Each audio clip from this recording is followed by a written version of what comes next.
Welcome back to the Bourbon and BS podcast. This is episode 139.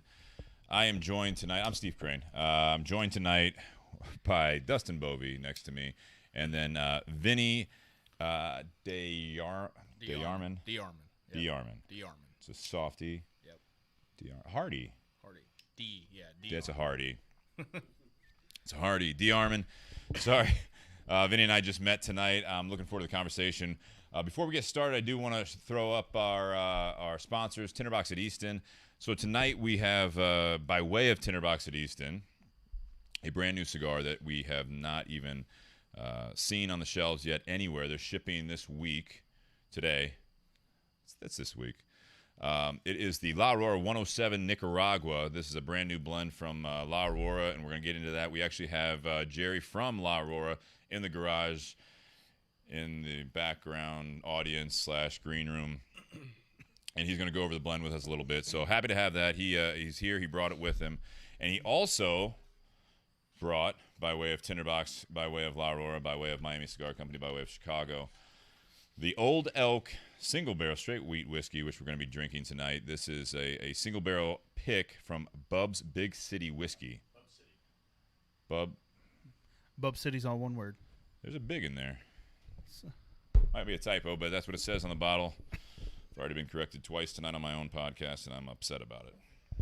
Thank you, Altadis USA, for sponsoring us as well. We have a Monte Cristo Classic series, which I'm looking forward to smoking as well for the second part. They provide the second featured cigar every week, as well as continued support. Also, BS Cigar Company. I got a gold. I think I saw a silver on the table somewhere.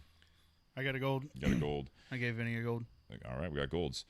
But BS Cigar Company, we have gold and silver, all Nicaraguan blends, and they are available through our sponsor, Tinder Box at Easton. So we thank BS Cigar Company for providing that. Also, patreon.com/bourbonbs podcast.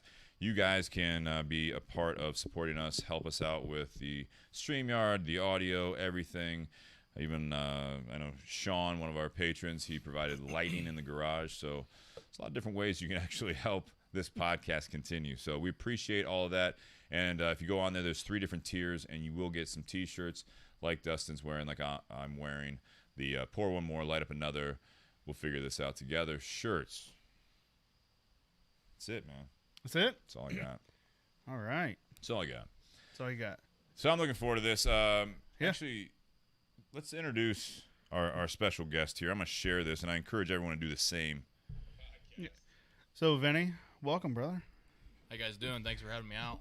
Glad to have you on, man. Yeah. So let's give us kind of some background of you and kind of where you're from and what it is that you do and be so somewhat brief, because I do want to get into that a little bit more in part 2. Yeah. More to do with that. But yeah, just give us a quick rundown there.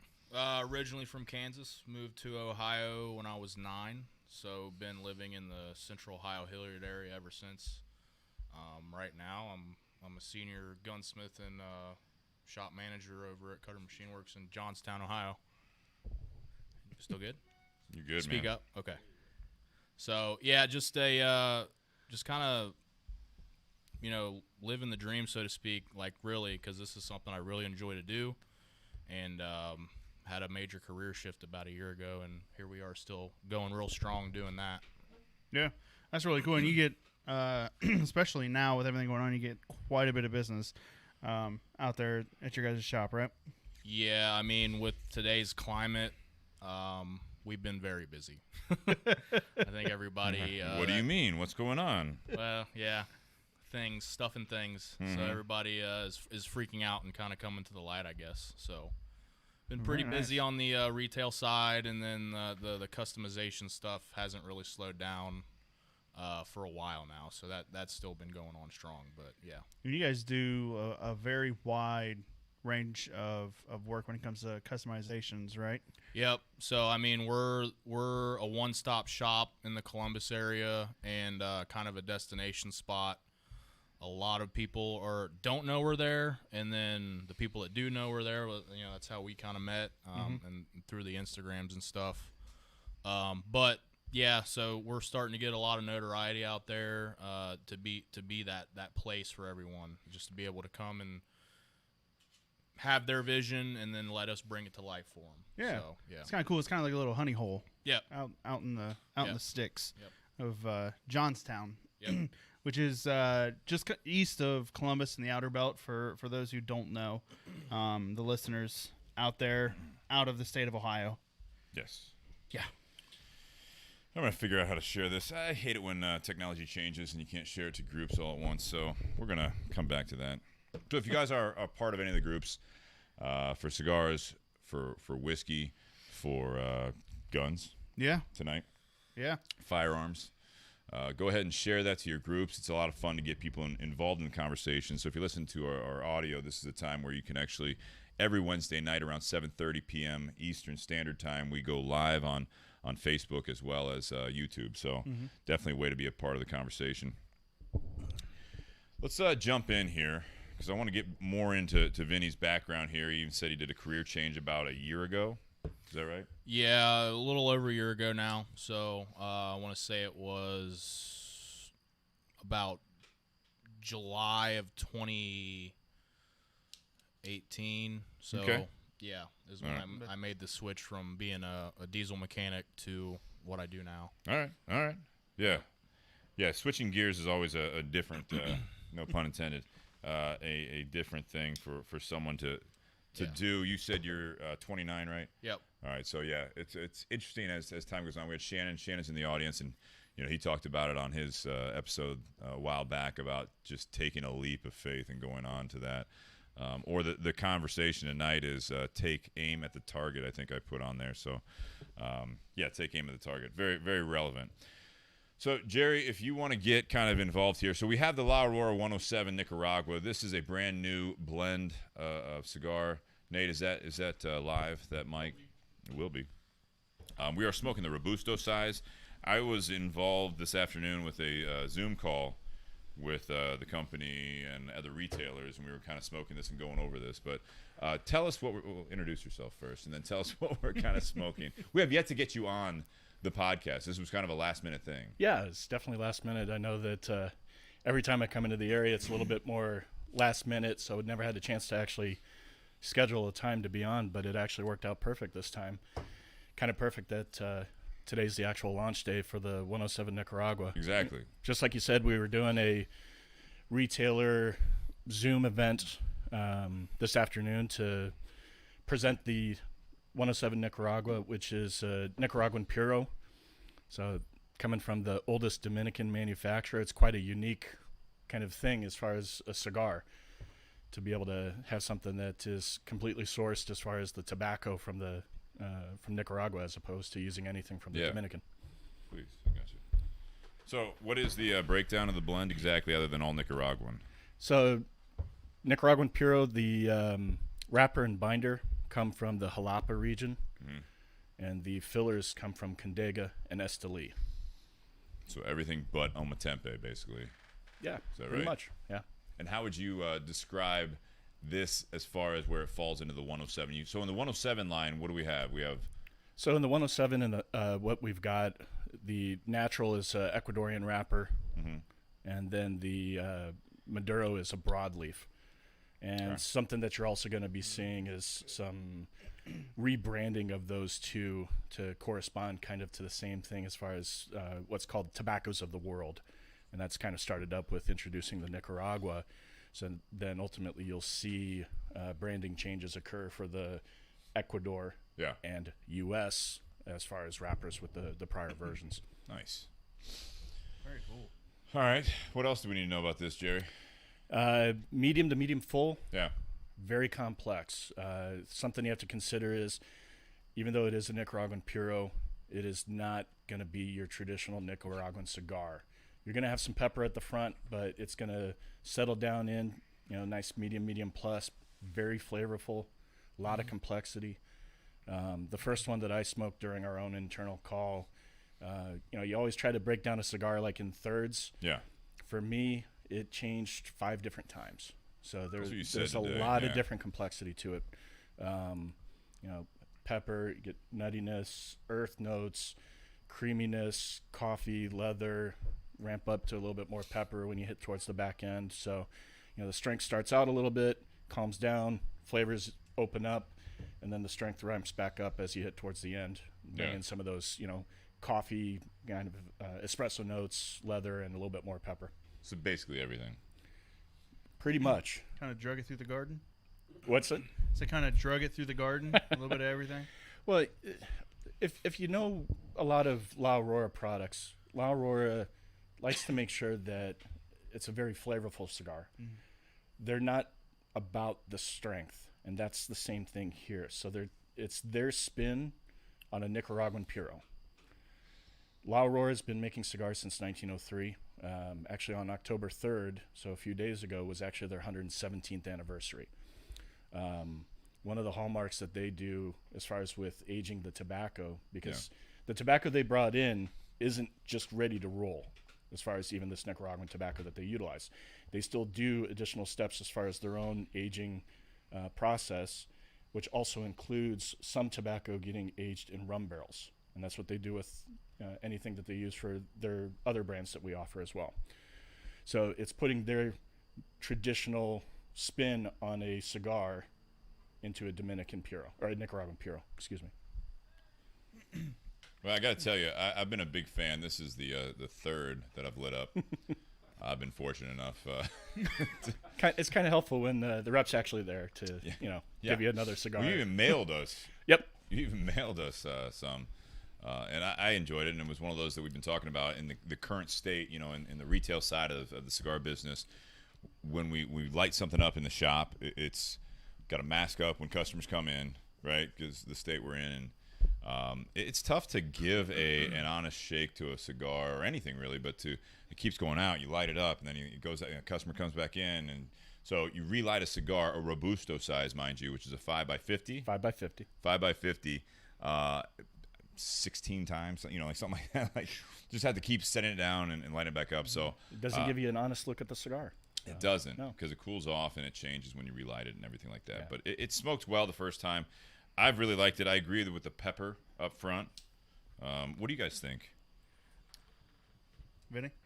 Initially, for me, it had more of that earthy flavor off rip for me. Yeah. I'm starting to get the pepper now, Okay. I think. Yeah. I'm getting I'm getting some of that pepper, a little bit more towards that halfway point. Initially, I got a lot of creamy sweetness. Mm-hmm. And that pepper that I get isn't necessarily a spice pepper. It's, I guess best way to describe it is like when you have a good hot sauce, like it's got like a really good flavor to it. Yep. Like you take the spice out of it, it's just that flavor of it. Yeah. I think that's kind of what I'm getting with that pepper. It's more that flavor that comes with the pepper versus that spice. Yeah, I mean, you might get some heat as far as pepper, like a black pepper, black pepper, corns, white pepper, that type of thing.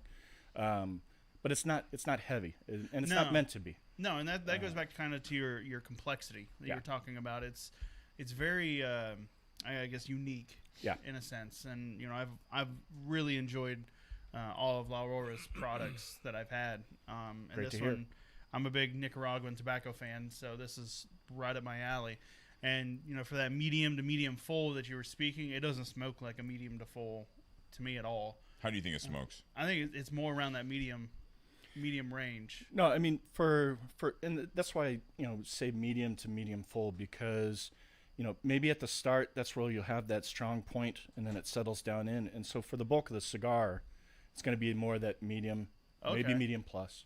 For me, it does pick up once you get towards the end again and gets close to that medium full again, but not going to be medium full all throughout the cigar. Yeah. And that's why I just want to make sure guys understand.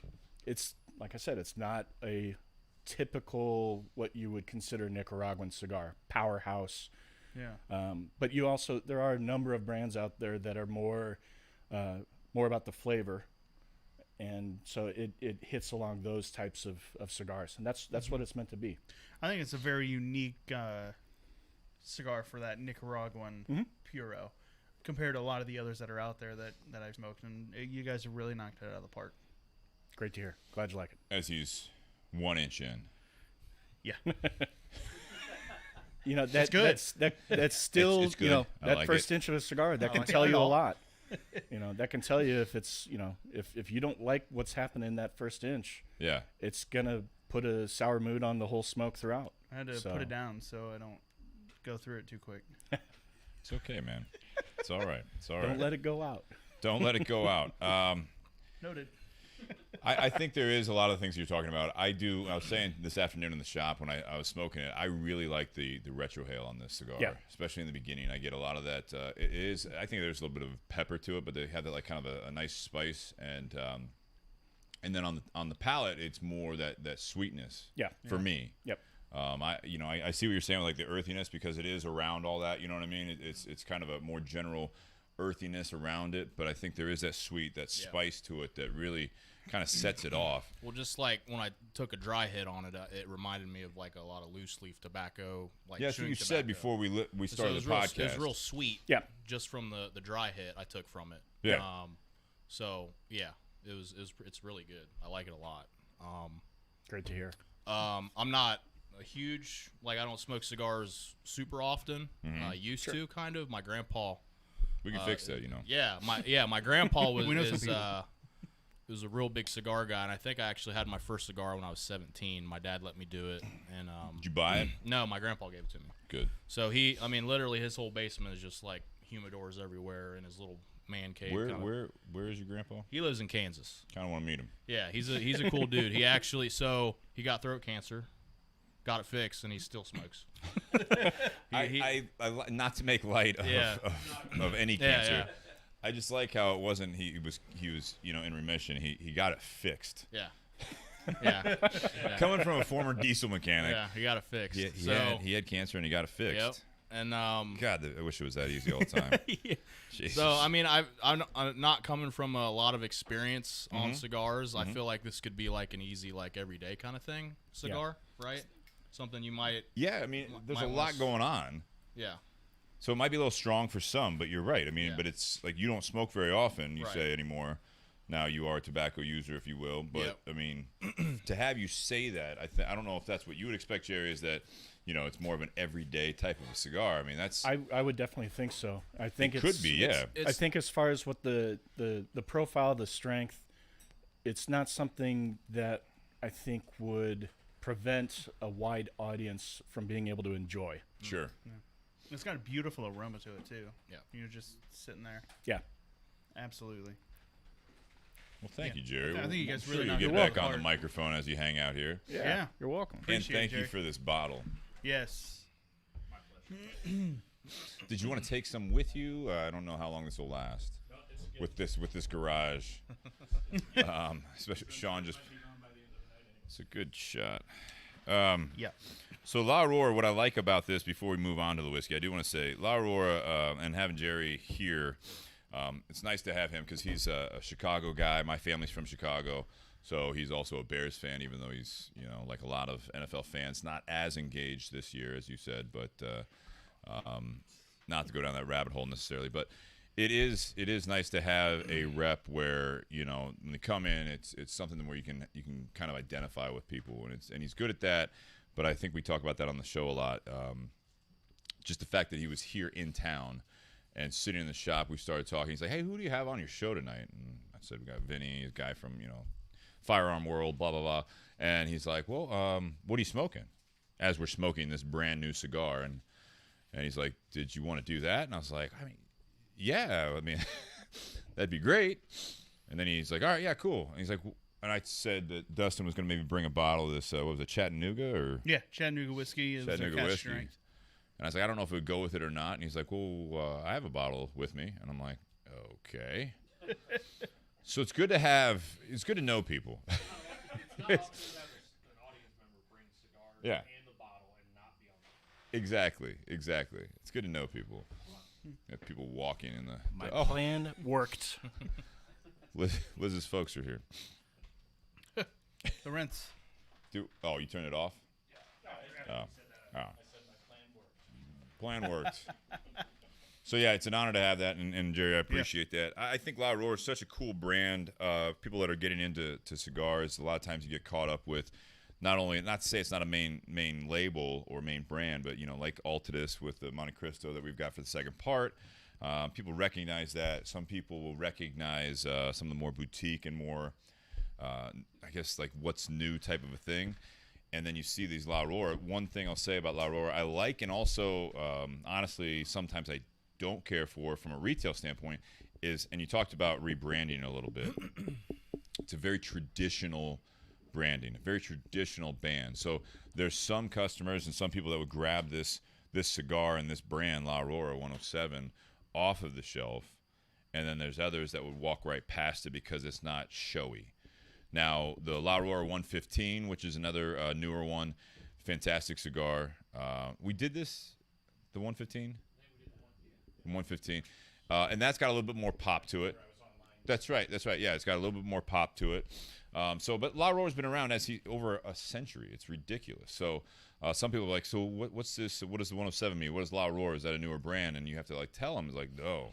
Yeah, it's an anniversary. So very, very cool. I think it's really neat to see you guys really kind of jumping in. And it was Manuel on the Zoom call today. Master Blender, first all Nicaraguan from La Aurora. So definitely kind of jumping in the game. We've talked about it on the podcast in the past, and I know a lot of cigar smokers out there, they look for the Nicaraguan blends. We talk about blenders like AJ Fernandez and My Father. And I know that your company does, especially Miami, works with My Father quite a bit, and Don Pepin, as well as AJ. So to get in there with this historic brand, to have this all Nicaraguan cigar, I think it's great. It's tremendous. It's really a nice cigar. Yeah. Like I said, Vinny's saying it's a everyday cigar. I think that's something that for those of you that are more bourbon drinkers as opposed to cigar smokers, or you listen to the podcast just for fun, to have someone that doesn't smoke all the time smoke this, where I would say this is definitely something a cigar smoker would enjoy, but getting into it, it's not something that would necessarily turn someone off as a fuller-bodied cigar or medium to full-bodied cigar. I'd like to do, we've talked about it before, but the whole take the band off and hand it to someone who would normally walk past it and have them try it and get their thoughts on it. I think they would be extremely pleasantly surprised. Oh, absolutely. Without a doubt. Absolutely. I thoroughly enjoy it, and La Aurora is not necessarily a brand that I go straight for all the time, but this is, to Vinny's point, a very, very good everyday smoke, especially the Robusto size, by far. What else you guys got on this? Anything? What do you guys think of the branding? I think this is something to talk about. I mean, I gave my opinion of it. What do you think, Vinny? As one that we're saying is not a regular cigar smoker, what do you think of if you saw this on a shelf? So I was born in August, so I'm a Leo. So like the lion took me. I was like, all right, cool. It's got a lion on it. I'm all about that. Again, I'm not super versed in it, so I don't know. Which is why I'm asking, though, in a sense, because you look at this, and so just on the table right here, look at the ones you have. You have the Monte Cristo, you have the BS. Yeah. I mean, just in general. So, I mean, obviously, like, this one is going to attract me just because of the colors and the badge and stuff. Because it's our cigar, the BS. Yeah, that's cool. And so, you're already on the show. You don't have to. But, yeah, I mean, just initially looking at it, it is a very attractive band, so to speak. Is that what you call it, the band? Yeah. So, yeah, I mean, for me, especially coming from my industry, looks are always a little deceiving, so you kind of always have to inspect it a little bit and figure out what it's all about, at least for me. I think if it's too showy, right, or it's almost gaudy, you're just like, all right, that I feel like they're trying too hard. Right. Same thing with like whiskey bottles. So and things of that nature. what is it, like the ones that the Drew Estate, like acids and stuff? Yeah. The real flashy. And those are infused, so those are completely different. But you're right, yeah, it's got like the real bright kind of colors and everything like that. Yeah, yeah. I think it's very I don't want to say basic, but it's very generalized. It's classy. Yeah, to the rest of the La Aurora brand. It's just I don't know. It has a really nice feel to it. It is classy, like Vinny said, it's just got that nice, classy feel to it. It's not too over the top, but it's also not basic either at all by any means. Yeah. It's a little bit different to kind of have, you've got two bands And it's kind of interesting to have your initial band over top of, the Nicaragua label. But it just kind of goes to show that, you're putting your brand out there over top of everything else. Like, yes, it's a Nicaraguan Puro, but we're La Aurora. Yeah. Like, we're putting our name on this. We're putting it, in the forefront. Yeah. So we have Ian out there. He's asking, too many flavors dancing on the palate tend to be overwhelming. Do they come in on their own or mixed? I'll answer that you get a little bit of both. I know that sounds maybe like a cop-out answer. I think they go well together. So like I said, I get more in the retrohale. I get more of the spice or the pepper, as opposed to on my tongue. And on the tongue, I'm still getting an overall sweetness. Now, I still have not taken a sip of this whiskey, so I'm trying to smoke this a little bit more objectively this episode, just because it is such a brand new one that barely anyone out there has probably had so far. Yeah. So, I mean, what do you guys think? Do you think they're mixed? Do you think that it's on their own? I think... Do they stand out? Anything stand out more than others, or you think it's a nice cocktail, if you will? I think it's... that nice cocktail. It's a nice blend of all the above. You get some flavors that kind of stand on their own, but you also get that complexity like Jere was talking about, where you'll have some other flavors that kind of come out and kind of dance around a little bit. It's definitely not one that turns you away by any means, to Ian's point. And I think that really speaks volumes for this release. That's just me anyways. Yeah. How about you, Vinny? Like I said initially, when I fired it up, it was that earthy kind of flavor, and then I got to that pepper, and then you started talking about like a coffee flavor, and I ended up finding that kind of a little bit. It was like a creamy kind of coffee flavor. Yeah. So for me, I felt like it was coming in stages. I don't know if it was real like. That was something that Jere said too. Yeah. Is that it's pretty complex in the sense that it does change a bit, in my opinion. As well. Yeah, I just had a weird change there. It's like a weird fruitiness. yeah, it's just a weird citrus. And it's that you start getting into that second half. It was a little more pepper, a little bit of citrus. Like, it's really sitting in the back of my palate now. Yeah, There's complexity for sure. Yeah, for just to be in a Robusto, like it really takes you for a ride, and it's not like it's a really great ride too with that. All right, let's kind of switch gears here.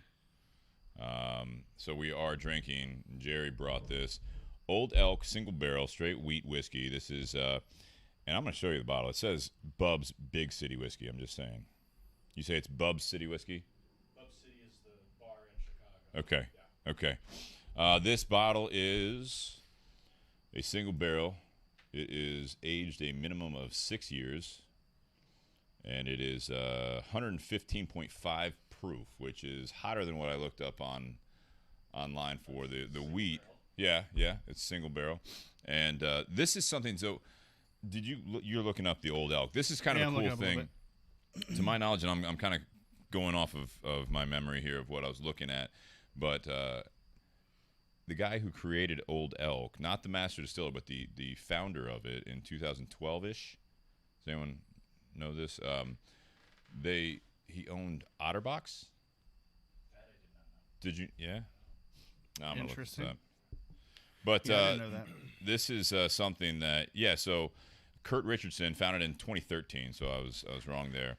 So it's not that old, but yeah, he's the founder of Otterbox, and he kind of grabbed onto it's sourced from MGP, as well as a couple other a couple other places that are undisclosed from different states. Let's see if I can find that as we talk about this a little bit. But he picked up the master distiller, so Greg Metze, Metze, I think that's how you pronounce it.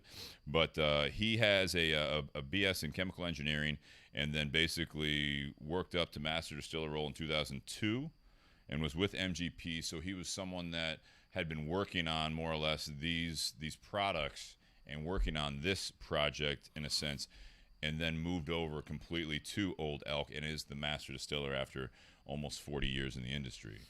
So he knows his shit, as it seems. What'd you look up? Because I want to take a sip of it at least. So something that I found kind of interesting, for those out there who know the brand of Maker's Mark, knows that one thing that sets them apart is rather than using rye in their whiskeys, they use red winter wheat. This Old Elk straight wheat whiskey is 95% red winter wheat and 5% barley. So there's no corn in it whatsoever, which I think is very unique for its brand compared to a lot of the other bourbons and whiskeys that we've had on the podcast. Yeah. I don't think we've had one that's been wheat, like straight wheat whiskey, which is really, really, really cool. And kind of, I don't want to go too much into the tasting notes, but it is aged for a minimum of 6 years. That's what that says on there. Yeah. I did come across their rye. They had that on the shelf there in Johnstown. They had the rye and their regular wheated bourbon. Yeah. Which I think is a little bit different. Yeah, Jason Gamble out there says Old Elk Rye is absolutely fantastic, just so you know. I've heard good things. Now, their wheated bourbon is 51% corn, 45% of that red winter wheat, and then 4% barley. So it's just barely a bourbon based on that 51%. But still, I'd be really intrigued to try that as well, too. I think it'd come with a lot more sweetness with that corn, but, this has a lot of sweetness. Do they talk about they take a little bit too. extra time than the normal 24 to 48 hours, I believe, on the proofing process? That's one of the things that he's really, I guess, known for with all this stuff. When I was looking up Old Elk, is that they take a little bit more time on the proofing, which, I'd be interested if anyone out there knows exactly how that would change that. You know what I mean? I'd love to talk to the gentleman here, the master distiller, or like we had Greg Snyder. Sounds like a similar background almost, except that this gentleman, as opposed to Greg Snyder with Chicken Cock Whiskey, he had more of a hands-on as opposed to Greg, who was more on the executive side, even though he had hands-on everything else, as you guys listen back to the Chicken Cock Whiskey one. But I mean, what do you guys think of this? I love the branding of it. I love the look of the bottle. You've almost got this stump, if you will, of a cork. Was that what they're going for? It looks like a stump on there. Was it an elk tine? Is it? Looks like it was cut from. Yeah. Yeah. Or it's supposed to look like one anyway. I say stump. You guys get a little more accurate. That's cool. I mean, it would make sense, but. Yeah, this says. Jeez. I really like it. Right off the nose, I got a lot of honey sweetness from it. Yeah. A little bit of spice, a little bit of that pepperiness. It's got a lot of really great flavors. The viscosity on it is pretty decent as well. It does sit on the glass. Not too long compared to some of the others that we've had. No, I don't think it does as much. Yeah. What's the proof on this? 115. Yeah, it's up there. It's healthy. It's right in my wheelhouse. It doesn't drink like a 115. I don't think. It's very easy. Yeah, very, very, very easy. That's dangerous. Vinny, what do you think of this off the rip? Yeah. So he poured some for me, and I poured a decent amount. It looks like actually took a nice little sniff. It smelled really good.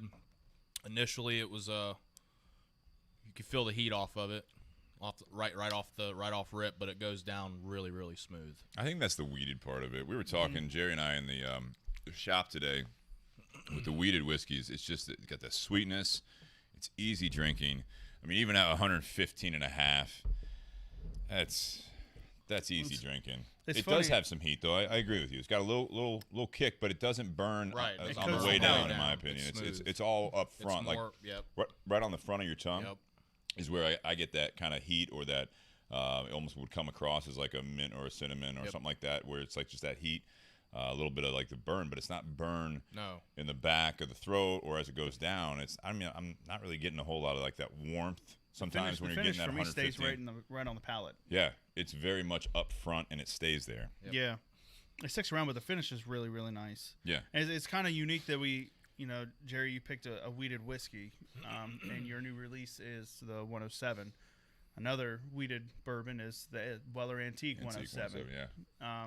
So very intriguing, and I'd be intrigued to try that with this cigar as well. I think it'd be a really great pairing. I think there's some inside. You think so? I think so. If I didn't drink it all. I'm gonna go check. Yeah. Old Rip. There's not a bottle of Old Rip Van Winkle. There's an empty bottle up There's there. an empty one. That was when Eric Espinosa was on. He was kind enough to bring that. Not saying, not comparing. I'm just saying that was. I wanted to bring It's very unique. actually all three, but I wanted to bring something unique, something I thought you guys hadn't had at all. Well, we haven't. This is the first Old Elk that we've had. And I'd be. I really enjoy this. It's very good. It's very good. Yeah, yeah. And I'm getting a lot more of that pepper from the cigar now, and I think it's. I think it is a really good pair. Yeah, yeah. The two of them really blend well together. Yeah, they kind of it's a nice marriage, if you will. They don't not one overpowers the other, and all in all, the two can stand very well on their own too. So I think it's not something we can say too often, but normally the pairing is very good. Well, so what I was doing intentionally before I had some of the Old Elk straight wheat whiskey, the barrel pick, I was smoking the cigar, and I will say that this did. Sipping on this changed and softened some of the cigar flavors in a good way, kind of like what was it, Ian, I think, that was asking if it was kind of mixed or if the flavors stand out on their own. Once I started sipping on this, it did actually not mute or subdue some of the flavors, but it did kind of soften the uniqueness of some of the flavors in the cigar for me. I don't know who's all smoking it. You're not. Nate. Grab the mic, will you, Nate? Are you playing Angry Birds? If you're playing Angry Birds, I'm going to be very upset. I'm just kidding. Nate, No, I know. Your thing would be flipped the other way. Nate and I were just talking about that. I think part of it will also depend on where you're at in the cigar. Well, and to that As point, far- you were saying, absolutely. exactly. Yeah. I think the front or the back end of the cigar is where the cigar will be more forward with this whiskey. Yep. Whereas in the midpoint, it either blends really well or maybe is just a bit over the top, but not by much. But I think it complements very well. It's not a major contrast to some bourbons or whiskeys might be, where it would really cover over the cigar.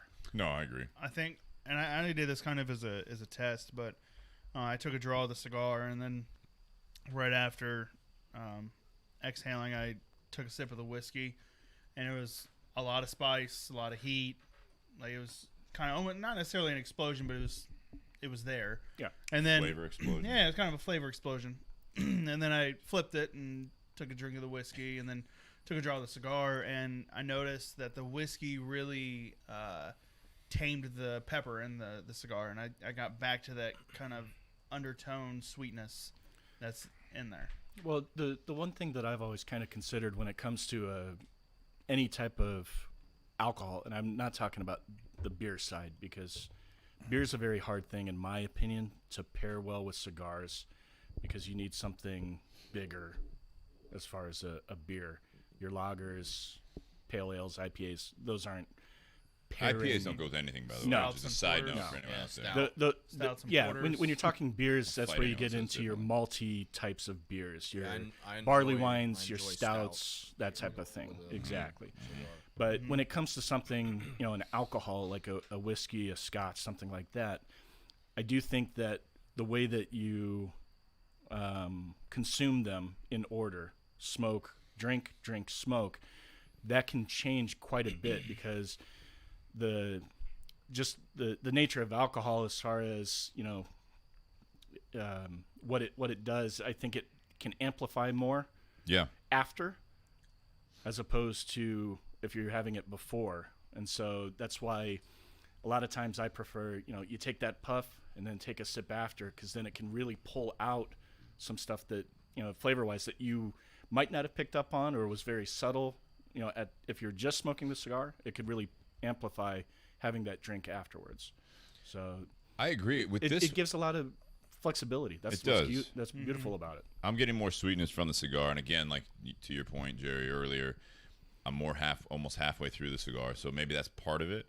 But I will say again, I'm kind of repeating myself, but when I sipped on this, it definitely has changed the cigar quite a bit.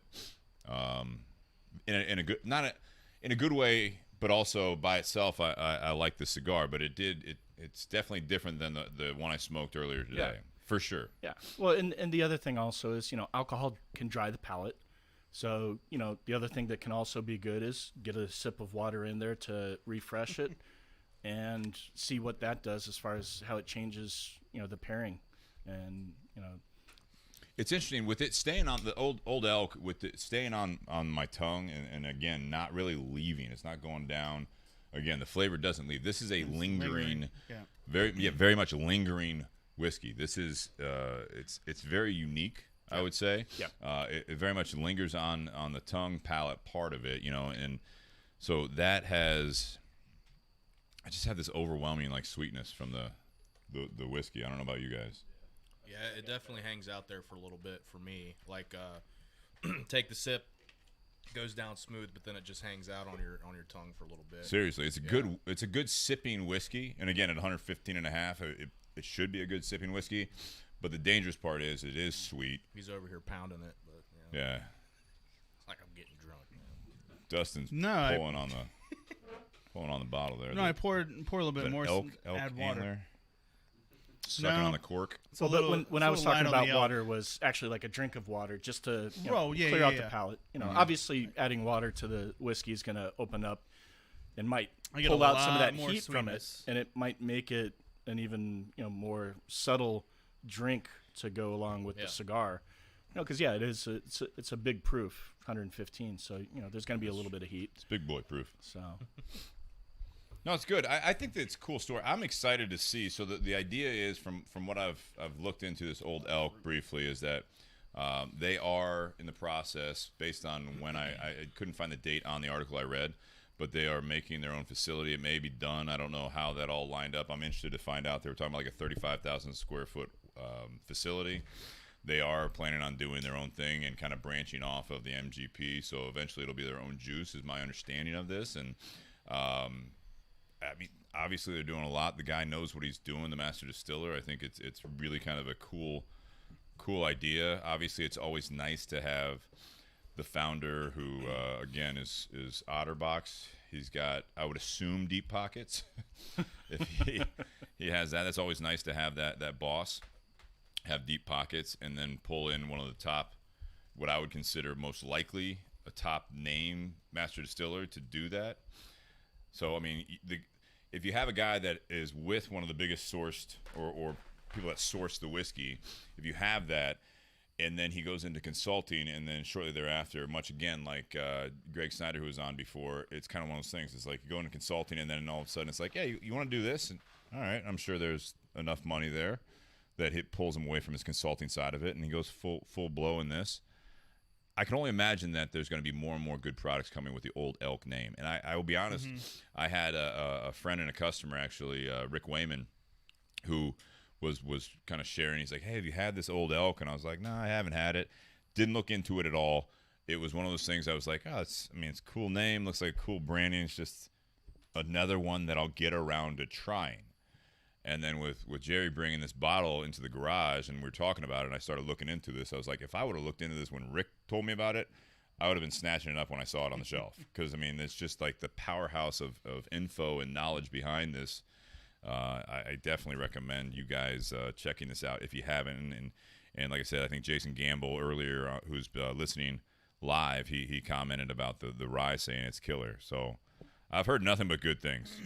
Yeah, I'm definitely going to have to pick up a bottle of the rye and try that, because, I do like a good rye. I added a splash of water to this glass, and it, like I said, it took away a lot of the spice, and I get so much fruit sweetness from it now, a lot of that stone fruit, peachy kind of flavors. It builds up the sweetness. Super good. Super good. Now this is one that I'd like to do the opposite way. Obviously, it won't happen because I don't think we'll try this, but I'll look to Jere, and hopefully we'll line it up where you can come on the podcast and be on this side, which Avi already said you deserve a chair at the table, and I feel bad now. But we'll get you on here, and then do the same pairing, but start with the whiskey, and then do the cigar and see how that develops. I'd love to hear that when we get you back in the garage when you're back in town. We'll just have to line it up with one of your other great cigars, because it's interesting. I always think it's cool to see how, if you start with just a cigar and then add the whiskey or vice versa, it definitely changes the experience. I will say that. So very cool. Anything else on this, guys? Ready?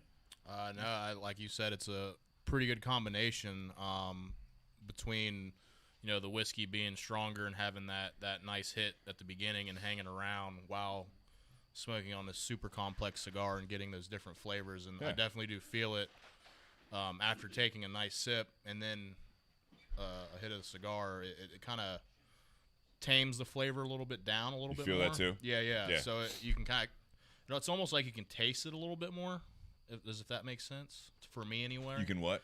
Almost kind of like taste it a little bit better. Which one? The cigar. Yeah. Yeah. Yeah. And again, I mean, for me, the retro on the cigar has gone away as far as the pepper has definitely mellowed out. And I don't know if it's a cigar or if it's adding that whiskey to it. But very cool pairing. I mean, honestly, I think this was great. And, Jerry, thank you very much. Again, I want to get you on this. You said something about your face and video. I don't have a face for TV. I got a face for radio. The quarantine, it does weird things to people. So give yourself a couple more months on the road. You know what I mean? Get back out to the hairdresser, whatever. Get more vitamin D with the sun. Whatever. You live in Chicago, of course you're always pale. Where do you go? Yeah. So this is the time where I will say we go into. Let me put it up there. Let's rate it. Rating time. So, Vinny, we didn't tell you about this part. Sorry about that. You're going to put me under the gun here, huh? Yeah, no, you're going first. So Pun intended. put you under the gun. Yeah, you're going first. So this is where out of 10, 10 being the highest, okay, you're going to rate the whiskey. Get in there. Yeah. Don't mind that hand on camera. You brought the bottle. You can do whatever you want with it. You can take it back to your car. 10 being the highest, you do the whiskey, then the cigar individually, and then the pairing. Okay. I would give the whiskey itself probably a solid 7. Okay. And then the cigar, I would probably give an 8. Okay. Combined, definitely a 10. Wow. I feel like. So you think it complements very well. Yeah. I think for me, everyone's different, but I feel like the two together are a good match.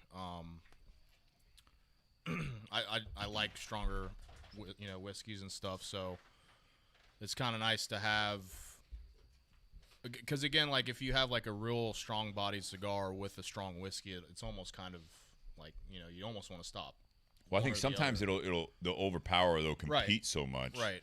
Mm-hmm. Yeah. So it's almost like you want to stop either smoking the cigar or drinking the whiskey. These two, I think you can go back and forth without stopping. Yeah, I agree completely. So Yeah. Yeah. Joshua? For me, the whiskey, I'd have to give that a 9. It's a really, really great drinker. The finish on it is fantastic. It doesn't, like we talked about it stays right there on your palate. Mm-hmm. When you add the water, it's just a straight sweet fruit bomb.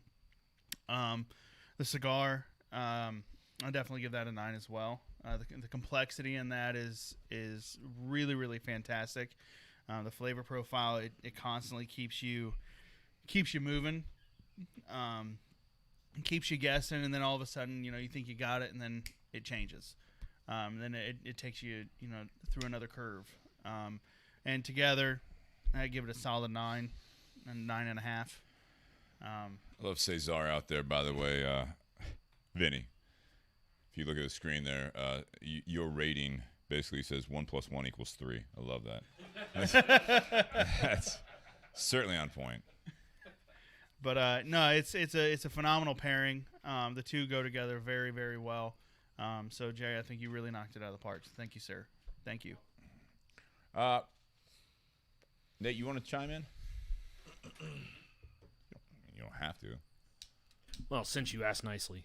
Are you playing Angry Birds? No. All right. I'm responding to Fruit Ninja. Jesus. Are you winning is the... No. All right. No. I wouldn't admit it either. No. All right, go ahead. Sorry.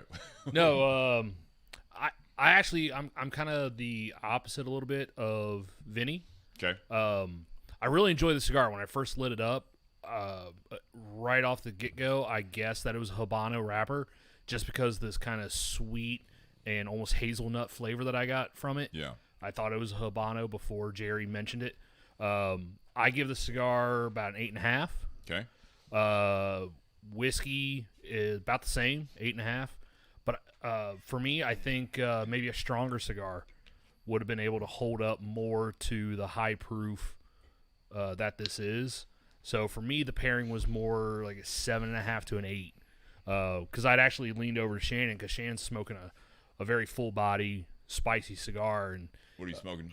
he's smoking a Murcielago. Murcielago, yeah. And I think a cigar like that stands up to the high proof of this Old Elk a little bit more. Just if I smoke the cigar too quickly after having a drink, I don't taste a whole lot of the cigar on the palate. That's what I was kind of saying. I still get a good Mutes amount. a little I still get a good flavor and a good amount of pepper on the retrohale of the cigar, but the finish on the Old Elk is so long lasting that it kind of covers your entire palate. Yeah. So your palate's not ready to accept the flavors of the cigar if you draw too quickly after taking a drink. I got you. Okay. So with the whiskey, I find myself. I know it's cool to talk to people about different whiskeys, and when you get into like the conversation about wheated whiskeys or wheated bourbons, you hear different things. Some people really like it. Some people think they're too easy to drink. Some people will like it because they are easy sippers. Some people say they're too sweet. I enjoy them for what they are. This one being 95% wheat and 5% malted barley. Mm-hmm. It's a bold move as far as Cotton. bold move, Cotton. I think clearly they know what they're doing, not only based on experience but with this bottle. I think this was a cool barrel pick. I think if you're looking at, I'd love to drink just their wheat whiskey, which I think Jerry said is a little bit newer to the market. Wheat bourbon is newer. I'd like to see again. I've said I'd like to see that. What's the MSR? What'd you pay for the bottle? I'm sorry. Ballpark it. In Chicago, was it in Chicago area? I think it can be depending upon 70 to 80. Okay. So I mean, for a barrel pick, 70 to 80, it's under 100. So between 50 and 100 is what I expected. I don't know if this would go higher on secondary, as this is a more well-known, you know what I mean? It's one of those things, like especially barrel.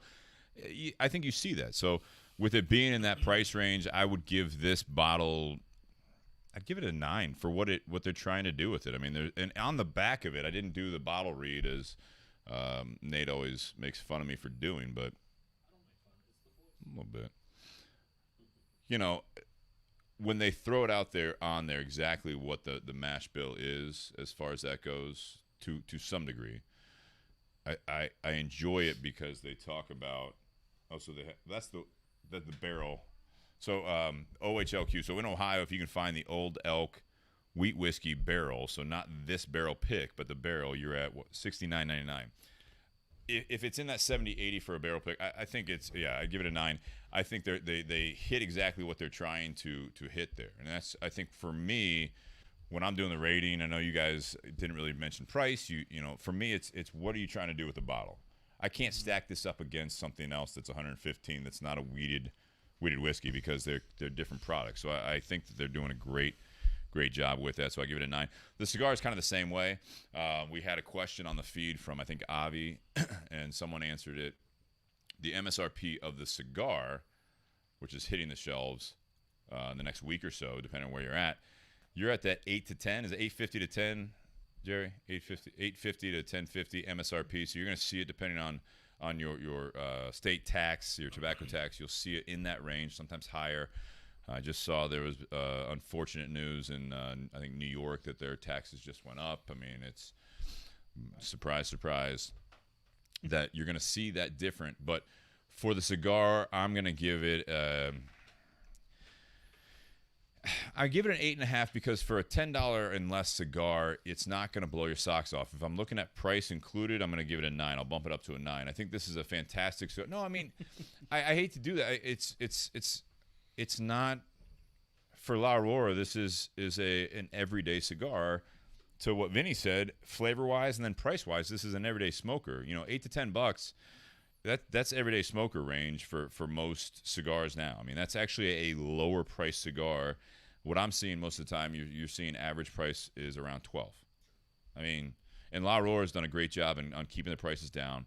La Aurora, they've done their preferitos that if you see those in the tube, you're looking at $20 for a lot of those. And then they introduced the more normal Toro Robusto sizes, things like that, and they kept them low. So I like that. I like seeing that. I think this is a great project. So I'd say 8.5 to 9, depending on if you bring price into it or not. And on the pairing, I'd do 8.5. I think it's a great pairing. This is something I agree with Nate on this. I kind of said it in a more, I think, positive way, and then you brought it in a little more objectively that it does subdue the cigar a little bit. I noticed a big change in that. So you may not get as much out of the cigar as you would if you were smoking it on its own with water or something else, or lighter whiskey. Like I said, I do think it depends on where in the cigar. Yeah. And Jerry says that, it depends on where you're at in the cigar, which is all part of the process as well. So I think it's great. I think this is good. Mm-hmm. Good shot. Now, I'm glad you were in town today. Thank you, sir. Thank you. And Actually did kind of have this plan. That's why I specifically son of a bitch, snuck right in there. He's over there. I love it when a Snuck plan right in comes there and together. gave us whiskey and cigars. You bastard. I'm Hannibal right now. Mastermind. Yeah. Love it when a plan comes together. What was that? Now, real quick, because So it's with cigars for those that are newer to the cigar world, or you don't smoke as often. Retrohale, you don't inhale a cigar typically, but when you draw it in the mouth, you can kind of push through the nasal cavity as part of the exhale, if you will, or blowing out, and that way you get more flavor from that. Yeah. I'm not going to say there's taste buds in the nose, but it does all work together. It all works together. Pipe tobacco is kind of one of those things, you have the aromatics, right? You hear aromatic on pipe tobacco where you smell it, and it's a little bit different. Nate, go ahead, buddy. Oh, Jerry, go ahead. I can't do it. Well, I was going to actually just kind of tell a little thing about retrohale. It's something that I don't do because it always, regardless of the cigar, tastes the same to me. Raisin. Really? Huh. And the funny thing is there's a couple years ago when we were in the Dominican Republic at the factory at La Aurora, and we're sitting around talking about it, and Guillermo Leon, the owner of La Aurora, he was right there next to me when I was saying why I don't retrohale, and he looked at me very quizzically. He's like, well, how can you taste anything? Because of the fact your nose, your mouth, everything's tied together as far as taste, smell, taste. If you have a cold, you can't really taste things. It's because your nose is stuffed up. But for me, I actually taste a lot of things, but the way that I taste things a little bit more is I will rub my tongue on the roof of my mouth after a puff.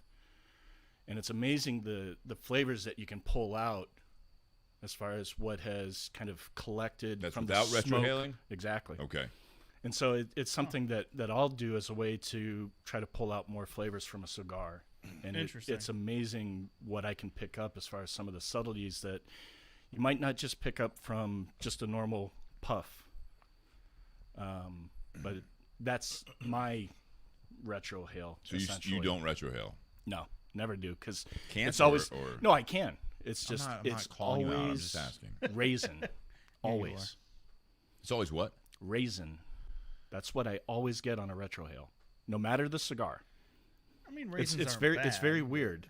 No, it's It it's is not weird, that it's I'll bad, say. but it's Yeah. just very weird that for me. As a kid, you Real used to No. put up those Sunmaids or No, but I mean, Store brand. depending upon the strength of the cigar, it might be like peppery raisin yeah. or not, but it's always raisin. Huh. And so that's why I never retrohale, because it doesn't really do anything for me. You don't like but that's why I raisins. always do the rubbing the tongue against the roof of my mouth, because the flavors that I can pull out, it's just incredible. So I always recommend, when talking with people, to try that as well, because it can also give you just some different flavors that you might not have picked up, because you can get some very subtle things off of that. I'll have Good to start advice, trying and I'm that. still fascinated by the raisin aspect of this story. It's weird, yes. I'll have to give that a try because I struggle. I can't retrohale. Every once in a blue moon, I'll do it, and I get all excited, and then I can't do it again. Yeah. Then you start sneezing. People think you have COVID. How long did we work with Jake before you? Yeah, Jake took a while, and it was one of those things where he's like, I did it. And then it's like, all right, do it again. And you can't do it. Yeah, so Yep, same here. I can't. I cannot not retrohale. Like, it's just, I can't smoke a cigar anymore without pushing it through the nose. It's interesting when I'm trying to, whether we're trying to blend a project or whatever for BS, or we're trying to look at a cigar objectively from a retail standpoint. Will this sell? I have to force myself to not retrohale after a couple times just to see if I'm like getting anything without what I'm getting through the nose. I mean, how, like on average, how many cigars do you think you go through a day? Me? Yeah. I've actually gone down a little bit with all the masks and stuff in the shop. At one point, I'd say when I first pre-COVID. I'm not as high as some. I probably 3. 3. Yeah, but there's some days, like my days off, where I don't smoke anything. Okay. Yeah. If I'm extremely hungover, I don't smoke anything. Sometimes those are one and the same. But no, I'd say it's funny when it's summer and I get all giddy about, patios being open, or we're doing like podcast nights, and I've had like 2 or 3 in the shop, or, like, and it depends on the size of the cigar as well. If you're smoking Robustos or Coronas, which are smaller, versus, Toros or what have you.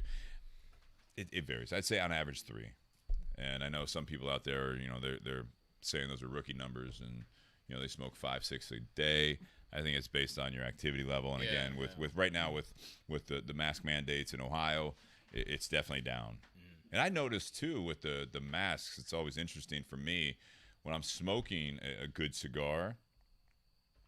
I enjoy it less when I throw the mask on afterwards. It's like when I have like Chipotle or something for lunch, and I just like finished up, and a customer comes in, and I just had like hot salsa and all that stuff, and I throw my mask on.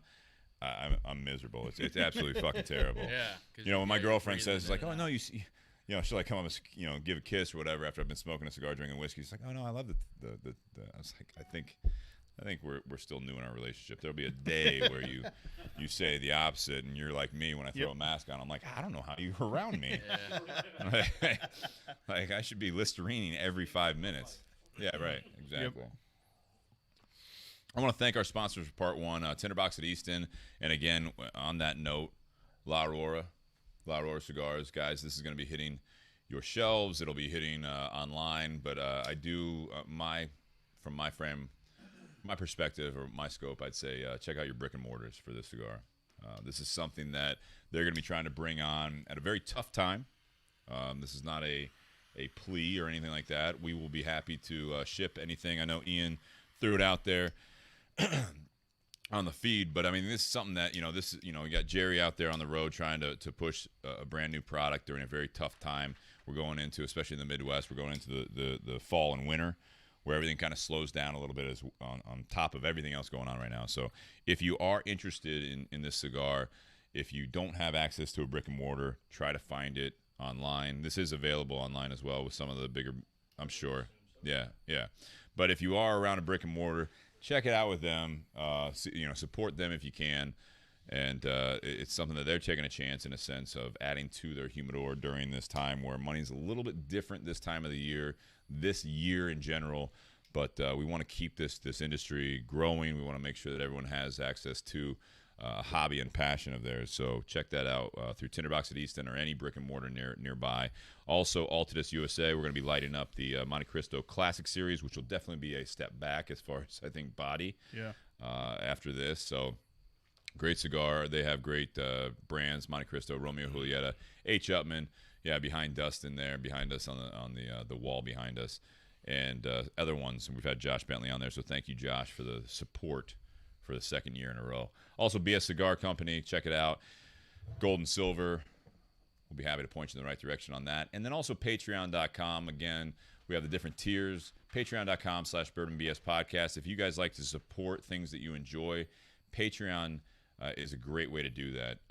They make it very easy. You can plug in your information, and then you can do, like, we have tiers, $5, $10, $25 a month, and we have people all over the board.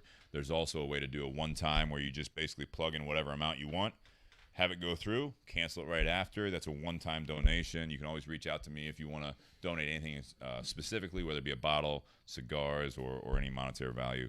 I know Bobby Hirschman said that he might be contributing more. He was old school. He basically was like, hey, man, I'm sending you some stuff. I'm like, okay. Yeah. I should probably be more cautious when I hand out my address to just someone I've never met in person, but Get a P.O. box. it's very good advice. P.O. box. Why didn't I think of that? Yeah, exactly. Yeah. And also, So if we don't see Shannon, we know what happened. check out the Bourbon and BS community page on Facebook as well. That's a great, great group, and I love seeing the interaction with that. Like Shannon's in the audience right here. He lives nearby. He's going to hook up with Bobby Hirschman, who's in Philly, because Shannon's wife is from the area, and it's just connections like that that's fantastic. I had Diana Sharing was in the shop today. She's local, and I had never met her in person that I know of. And I asked for her ID when I was ringing her out, and I was like, I know that name. And she's like, yeah, by the way, happy birthday. I was like, oh. So it's like one of those things. It's bringing people together that wouldn't normally be together. So check that out as well. Guys, I want to cheers to part one. We're going to get into part two, which is, what I keep forgetting, take aim at the target. Yeah. You guys know better than I do. Take aim at the target. And I'm interested to find out a little bit more about Vinny's background. And I'll be honest, I'm going to learn a lot, I think. I'm not a gun guy, so I'll probably be slowing down the conversation. So anyone that's not a gun person or a firearm person that doesn't know when people start rattling off terms Terminology. that they when you ask questions, they look at you like you're stupid. That's me. So, guys, cheers. Happy Whiskey Cheers. Wednesday. If you're listening to the live feed, stay tuned.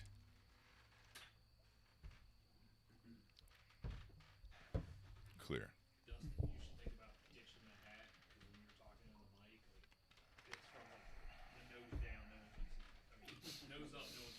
Keep it on. It's good for the viewers. Keep it on. It might be. Okay, anyone need a break? I'm gonna take a piss. All right. Side of the house. Sure. Don't pee on the house.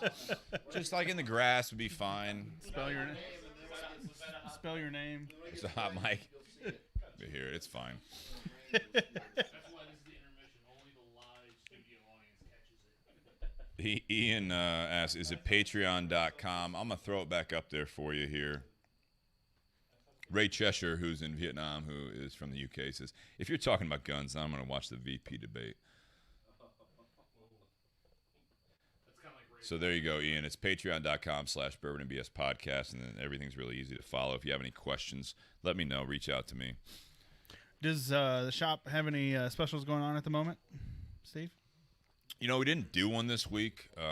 Everyone's kind of settled back in to a point, Yeah. but I've got some ideas for next week. We'll do something, but Yeah. we don't have this available, so we can't really tie it in to this. But no, I mean, it's anytime you do 10 or more, you get 10% off. If you guys go back on our social media for Tinder Box Easton, whether it be Instagram or you look at our Facebook page and you find an old special, if I'm able to honor it, I'll be happy to do so. Very nice. If we still have the cigars available, we'll be happy to do that. We've done that throughout the quarantine time, and you know, people will miss it throughout the week. We try to say a certain time or while supplies last, certain date they're available, just because we don't want to just carry it going forward and have unrealistic expectations. But if you find something, just stop in and hit us up or whatever, and maybe we can put something together for you. So stay tuned for Tasty Tuesday. Tasty Tuesday, yeah. Tasty Tuesday for the next deal. By the Absolutely. Tinder Box. And I tell you what, if you guys look back, I don't recall exactly what it was, but when Jere and I did our live feed for a weekly special during the shutdown all around, look that one up. So follow Instagram for the sponsor, Tinder Box Easton, and scroll back until you see some La Auroras and Nesta Mirandas. If you guys find that and then you reach out to us or you come into the shop and ask, I will do my best to honor that if we have everything available. It had the La Aurora 115. It had the Nesta Miranda special selection. Great sampler that we put together with a great deal. I think I remember that sampler when you put I it think up. Don Lino Africa was in there. So if I'm able to do that, or I'll do my best to duplicate that, that'll be, if anyone's listening to the intermission right now on the podcast, I'm not going to advertise it, but if you're listening to that, be happy to get that together for you and honor that deal. Shannon will be in tomorrow. Perfect. Oh, boy. That was a great one. Wait, one of the good ones. Jeez. They were all good ones. Some okay ones. Well, the Russian judge is in the garage. Well, it's not me. I was there every week. So. It's true. I appreciate that. I'm going to use the side of the house as well, so you guys go talk amongst yourselves. Well, from the audience, does anyone have any questions for the table or for Vinny before we dive into the second part? Well, he's going to explain. I was going to ask what made the switch, but he'll get into all that. Fair enough. Started too early. Fair enough. Fair enough. Yeah, exactly. There we go. There we go. But I think I started into the Monte Cristo Classic Series, and it's a really, really great smoke. I know a lot of the people in the audience have probably already had this one. I think it's safe to say no. Shannon, no. Nate, you've had the Monte Cristo Classic numerous times. Would you say this is a toss-up between you and the White Series for your Saturday with a coffee, or is it white hands down? So for me personally, when it comes to milder cigars, especially like a morning smoke, at the Tinder Box they have my number 2 and my number 3, and those are going to be the Monte Cristo White Series and the CLE Chalet, both of which have the Ecuadorian Connecticut, whereas the Monte Cristo Classic has a U.S. Connecticut and then all Dominican binder and filler. The White Series has Nicaraguan binder, Dominican and Nicaraguan filler, so it's just a hair stronger than the Classic. Like Altadis labels the White Series as a medium body, but it's more on that milder side. Medium. Just that Ecuadorian Connecticut just has this smooth creaminess to it, to the smoke itself. Okay. I tell people that the Classic is a little bit lighter, but I think the White Series is a little bit smoother. So you said that's your 2 and 3. What's your 1? Something that's not carried at the shop and is no longer made, and that's the Nat Sherman Timeless Sterling. There you go. Which, when Nat Sherman closed the cigars, or when Altria decided to shut down the Nat Sherman cigar side of it, I bought a box and a half. You all out? I bought so I split one box with Steve, and then I bought a box for one for you. myself. So if you need one, I got a few. But yeah, that's like my number 1. The Timeless is a great series. It It's is a great cigar. Yeah. Yeah. But yeah, I prefer the White Series over the Classic just because I think it's a little smoother. It's got just a hair more body than the Classic, but it's a smoother flavor in my I have opinion. to agree with you. The White Series was one of my first cigars that I ever had, and actually the first cigar that I actually purchased myself, and I've been in love with it ever since. Yeah, so typically on a day where I'm going to be smoking multiple cigars, like if it was a Saturday without having to wear masks, or one of my days off, I don't understand. like I would actually smoke a White Series and then smoke the Classic. For me personally. Okay. Nice. Yeah, I'm going to light that up here in a second. I'm still enjoying this Nicaragua. No, you're fine. I lit mine up, so we're going to talk about it a little bit before we Yeah. dove into part 2. All right, let's do that. Part 2 it is. Let's go. I'm going to look at the topic here before I go in there because I keep forgetting it. You need to Take write aim, that down. Take aim at the target. Yeah, that's it. That one. Welcome back to the Bourbon and BS podcast. This is episode 139, part 2. We are continuing our conversation beyond the BS here with Vinny from Monsoon Tactical Cutter Machine Works. and Cutter Machine Works. Also, Dustin Bovey's on camera. We've got a great live studio audience of less than 10 people, just for anyone that's concerned about this. We had to cut it off at the door, make sure no one else came in. There's a group waiting at the garage. No, they went home. No, yeah, they went home. They went home. We kept them outside. I want to thank our sponsors, Tinder Box at Easton, Altadis USA, BS Cigar Company, and also patreon.com/bourbonbspodcast. You guys out there that support the podcast, we appreciate all that. Special thank you also to Jere from La Aurora Cigars. I am still smoking the La Aurora 107. What's that? Because someone had commented Jerry with a G, and I was like, is it J or It's spelled completely wrong. It's Jere. There's a lot of discussion about the name. Anyways, sorry for that. So yeah, La Aurora Cigars. I'm smoking the La Aurora 107 Nicaragua, which is going to be landing on your shelves here soon at a brick and mortar near you. So check it out. Cesar asks, is there an entry fee for the garage? Absolutely not. We have plenty of chairs. All right, you can bring whiskey or cigars. That's fine. I have some on my backpack.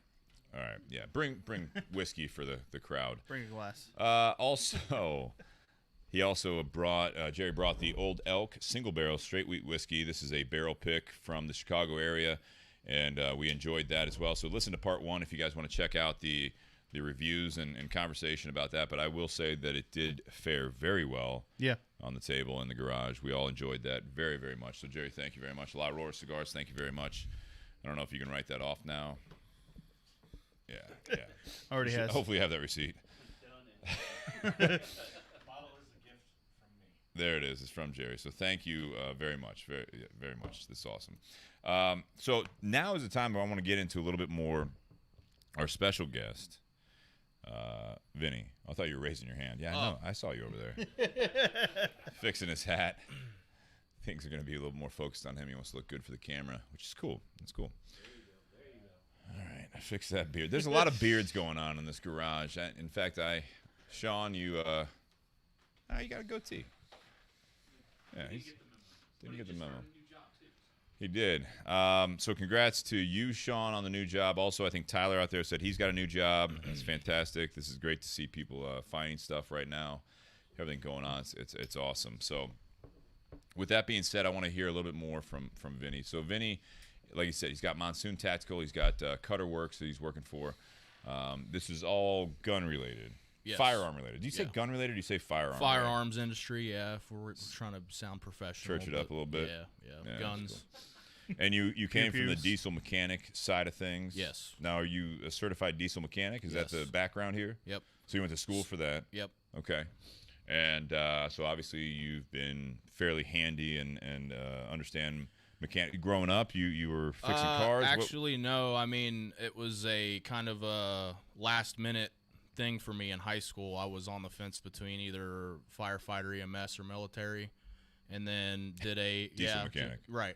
So how that came about was I actually was pretty mechanically inclined as a kid, taking taking apart my bikes and stuff, and messing around. I was skateboards and stuff like that. So my dad's childhood friends were the guys that grew up doing it, and they doing what? Diesel mechanic. Mechanics, Okay. just Yeah. overall wrenching, So just about to graduate high school, and actually I think it was the summer going into my senior year. They had me come down to the shop and shadow them for a week, and I was like, I can get down with this. I actually kind of like this. Yeah. So What about it did you like? just just the overall being able to take something apart and fix it kind of thing. It's like basic dude stuff, I guess. At least used to be working with your hands. You can't say that anymore. Yeah, but not anymore. Yeah, so just having a skill set, especially nowadays, it seems like we're having less and less of people that have a skill set like that because we're starting to hurt. Trades We're are starting dying, to hurt for welders and plumbers and carpenters and mechanics. I mean, honestly, right now I could probably quit what I'm doing and go out and get a job tomorrow. Yeah. Given my certifications and background. So yeah, right out of high school, straight to college, finished college, straight into the shop, and then been doing that up until recently. So diesel and agricultural. So I mean, I did. Nate asked what he went to college for. I did get in where did I go or what did I go? No, what'd you do? Yeah. I went to UNOH up north in Lima. They're a pretty well-renowned school for diesel and tech school in general. Yeah. But I ended up getting my associates as well. I was there. My mom was like, you need to get a degree too. I'm like, Is that how she talks? yeah. Yeah. So if she's on here, whatever. Sorry, love you, Mom. But, Yeah, there you go. All right. Yeah. Call your mother. All right. Yeah. Jesus. So went to school. I got my associate's degree and then a double major, and then right into the thick of it at 23. And then so a short 6 years later. Yeah. Here I am. Now you say you completely switched. Yeah. Now, obviously, So- you got hands on. Obviously, with this. Yeah, stuff. so, I mean, was this the- another hobby, or how Yeah, did you so, go I mean- from diesel mechanic, where that's got to be good money? I mean, Yeah. if you're doing well, Yeah. that's a vocation that is absolutely good Yeah, I mean, money if you I stick think with it. nowadays a lot of people don't really get that you can actually get paid very, very well in a trade. Oh, they're finding out real quick. Right. Prior Find to out real quick.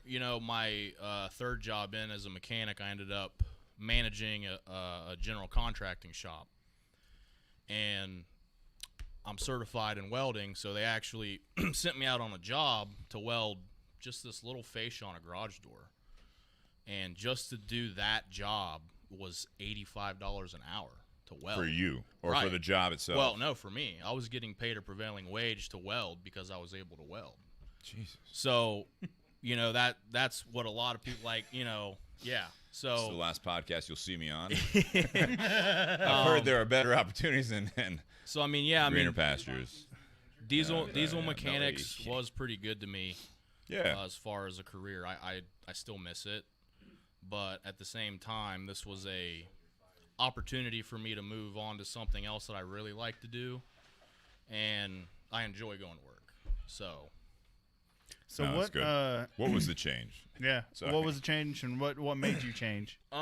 So my brand specifically, Monsoon Tactical, started out while I was still being a mechanic, getting into the guns and stuff.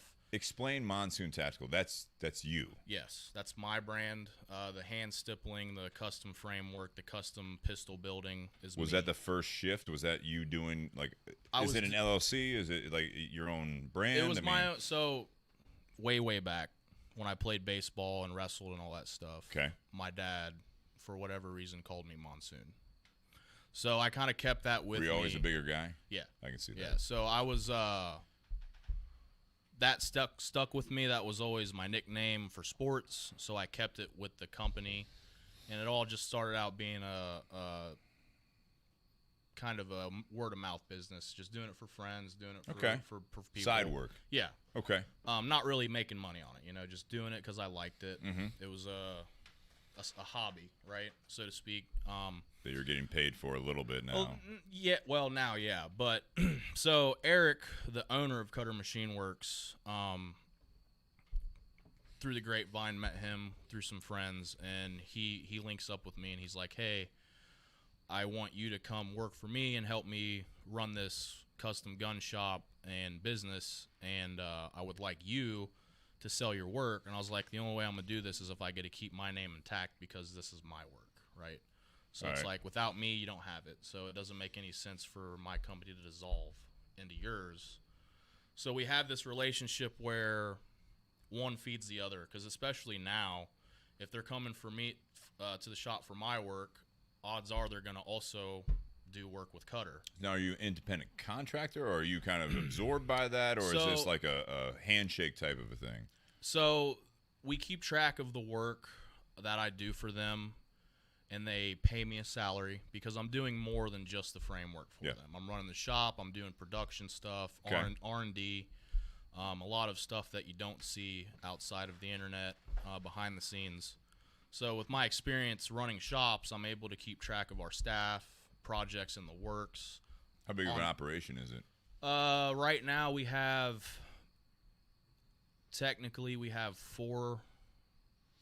four workers, Mm-hmm.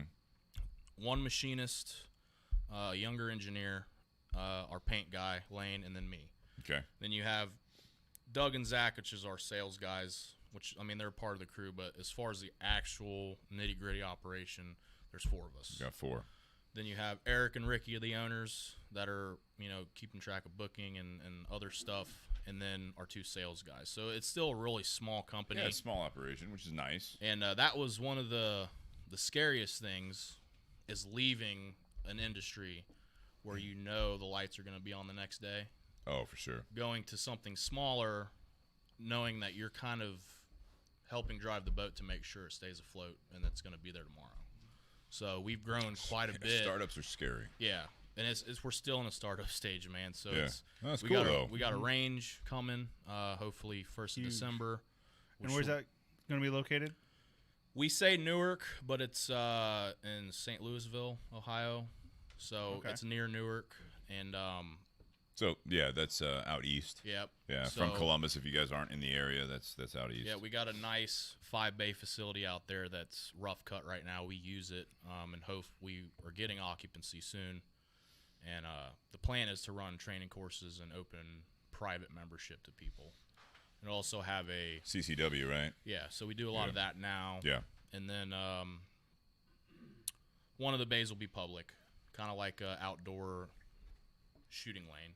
Gotcha. For people to just come off the street and have a Saturday date or Pay a whatever. fee and you right. bring your own. Do you rent guns? We do, or yeah, we'll you rent. Okay. So it'll be an outdoor shooting range, and then the other 4 bays will be cut off to private membership and training. Yeah, So cool. that's the other. Instagram, I just followed it. It's nice. What's that? Throw out your Instagram there. Nice. Which one? Monsoon Tactical. Yeah. Is it just straight Monsoon Tactical? Is there underscore? Monsoon _tactical. Yeah. Okay. And then Cutter Machine Works is just Cutter Machine Works one Yeah. word. Highly recommend following them if you don't. Highly recommend it. All So So now you're doing. That's an interesting mix, obviously. Like the fact that you did this all within the last year or so. Yeah. And obviously, what's the plan as far as, are you going to keep it separate? Is this going to be a team thing, or are you? as doing far your as own work? Monsoon Tactical and Yeah, what does Cutter, Monsoon Tactical actually do? Because when I'm looking at this, and I'm that person out there. I'm going to put it out to the audience again that I am not the gun person. Yeah. I've been shooting handful of times. Yep. Handgun. Well, maybe we can help each other out if you're interested. We can Well, trade. and like Nate took me shooting with Yeah. the Brian Joyce, the owner of Tinder Box, and I can point and shoot okay. we need to put your ass behind a full auto is what we need to do. Yeah, I can point and Put me on shoot that okay, list. but I don't really know much. I was one of those people that I was never really raised Right. on it. Yep. My grandfather on my dad's side, he was military.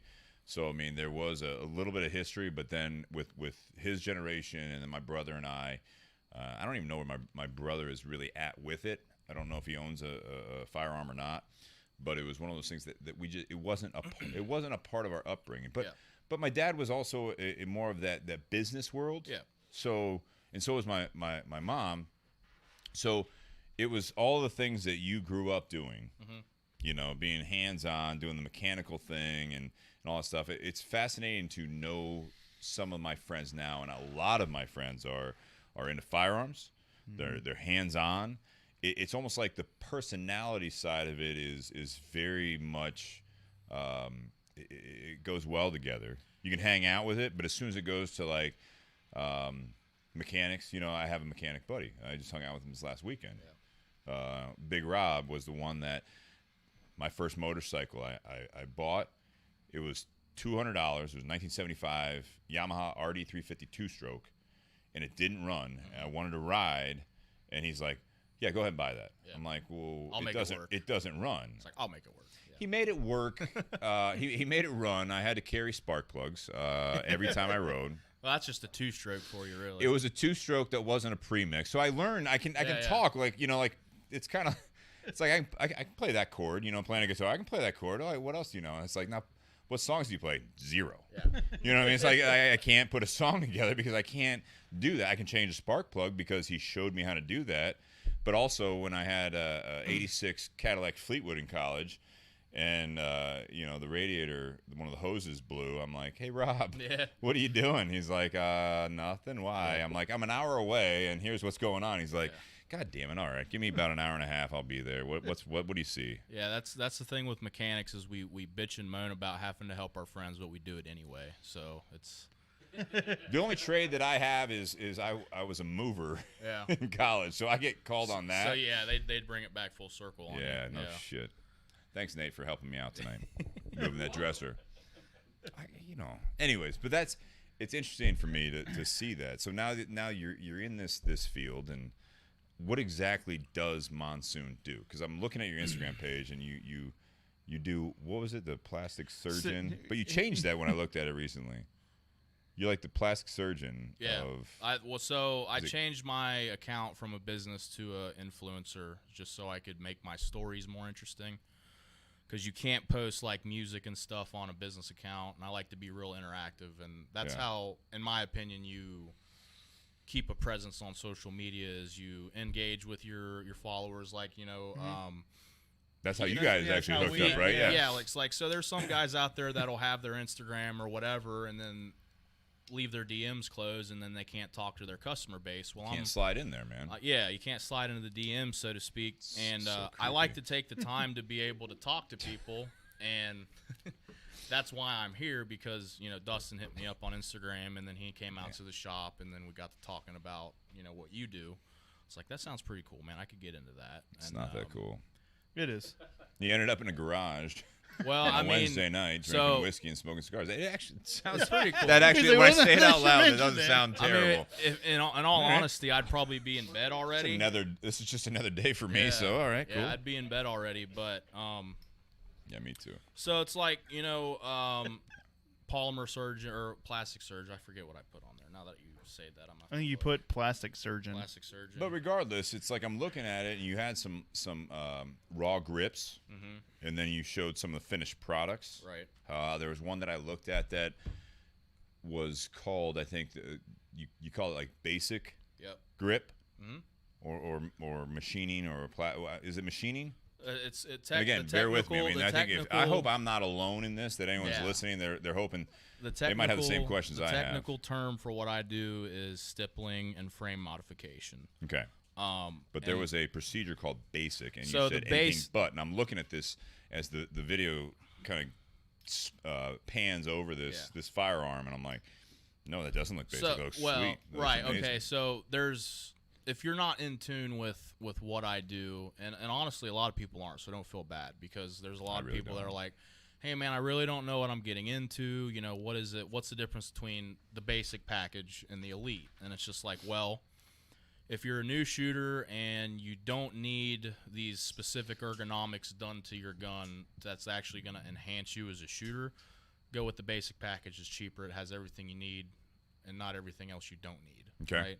So one's requires more work, more prep time, and is about $100 more expensive. What $100 compared to what? Like, what is the So the price has changed, but like I'll use old pricing. So a basic package is $175 for one firearm to do for one this? gun. Yep. Okay. And then the elite is $275. Okay. So $100 price difference, but you're getting a lot more. And most people spring for the elite. It's just another, guns for some people are like cars. You just dump money into it and don't care, right? And my whole mission with Monsoon Tactical was to blend aesthetics and function. Okay. Because there's a lot of people that can stipple their own stuff and achieve the same result as far as why you actually stipple a gun, which is to get Explain more grip. stipple to people. As So- if they didn't know what stipple means on a gun. So stippling actually can I am way out of my league here. stippling Who wants to actually talk about cigars and whiskey again? yeah, if you look up stippling in Google, it'll actually come up as an art form with a pen. Or Which it looks like it Right. with the work I saw that you've done on your page. Yeah. For a while, people were like, "Man, that's art," and it kind of actually made me mad. But the more I think about it, it is art, and it's I actually take it as a compliment now, because it's good to look at, and it's even better when you use it. Well, So it's functional, it's right? functional, So it's yeah. functional It's art. visually appealing and it's functional. Yeah. While, So- while I had a quick question from the audience on that note. How does the grip? This is from Jonathan Herring from General Cigars. He's been on the podcast recently. How does the grip affect your shooting? Is it like grips on a golf club? Like changing the grips out on a golf club. Like functionality. So he followed up I'm not with, a golfer, so or is but it just for looks? No. No. So there you go. Function first, aesthetics second. So Okay. think about, I guess a golf club would work. You know, if you change a golf club out for more a cushy grip or better grip with your glove, it provides you with more friction and contact with the gun. I think, and to kind of put it a little more in relative terms, I think for you, Vinny, was you're not a golfer, but you play baseball, right? Yep. So it'd be kind of similar to like regripping a bat. Yep. In a sense. So there's a lot, very visually. Yeah, there's very, visually appealing grips out there to put on bats, but at the end of the day, you want it to be functional to do the job that you want it to do. It's like a pair of shoes, right? We go shoe shopping and we look for the right kind of shoe for us. Is it wide enough? Is it we have enough toe room? Is it comfortable? So that's the same premise. I'm reshaping the gun to feel better in your hand. So you can make it a little thicker. You can make it a little thinner. thinner. Okay. And then on top of the texture to keep it in your hands, because if you're not a shooter, because I'm a shooter as well as a gunsmith, and so I can I'm pretty I'm a competition shooter. Yeah, you had some good footage of that as well. Yeah, I can run a gun too, so to speak. I take a lot of tactical courses and do a lot of competition shooting. Fastest trigger finger I've ever seen. So, just like anything else, sport-wise, you want to have the best tailored gear to your skill set, right? Correct. So, soccer or baseball, anything that involves some kind of tool. Especially in the big leagues, right? Like baseball players have their own special bat spec to them. Yep. So kind of the same thing, right? Okay. So that's what Monsoon Tactical was, and it was born based off the fact that when I was younger, I bought a Glock, and stock Glocks suck, and it didn't fit my hand, so I made it fit my hand, right? So how'd you learn how to do that? Just again with the mechanical background. Okay. If I can rebuild an engine from the ground up, I think I can work on a gun pretty easy. It's just on a smaller scale.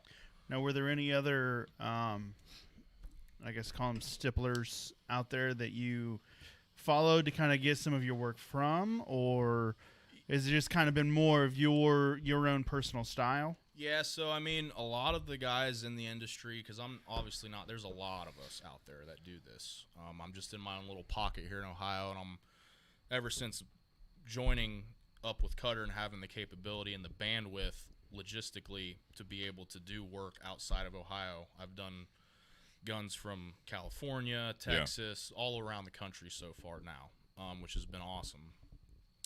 But yeah, starting out there was, dudes that I followed and was basing some of my stuff off of them.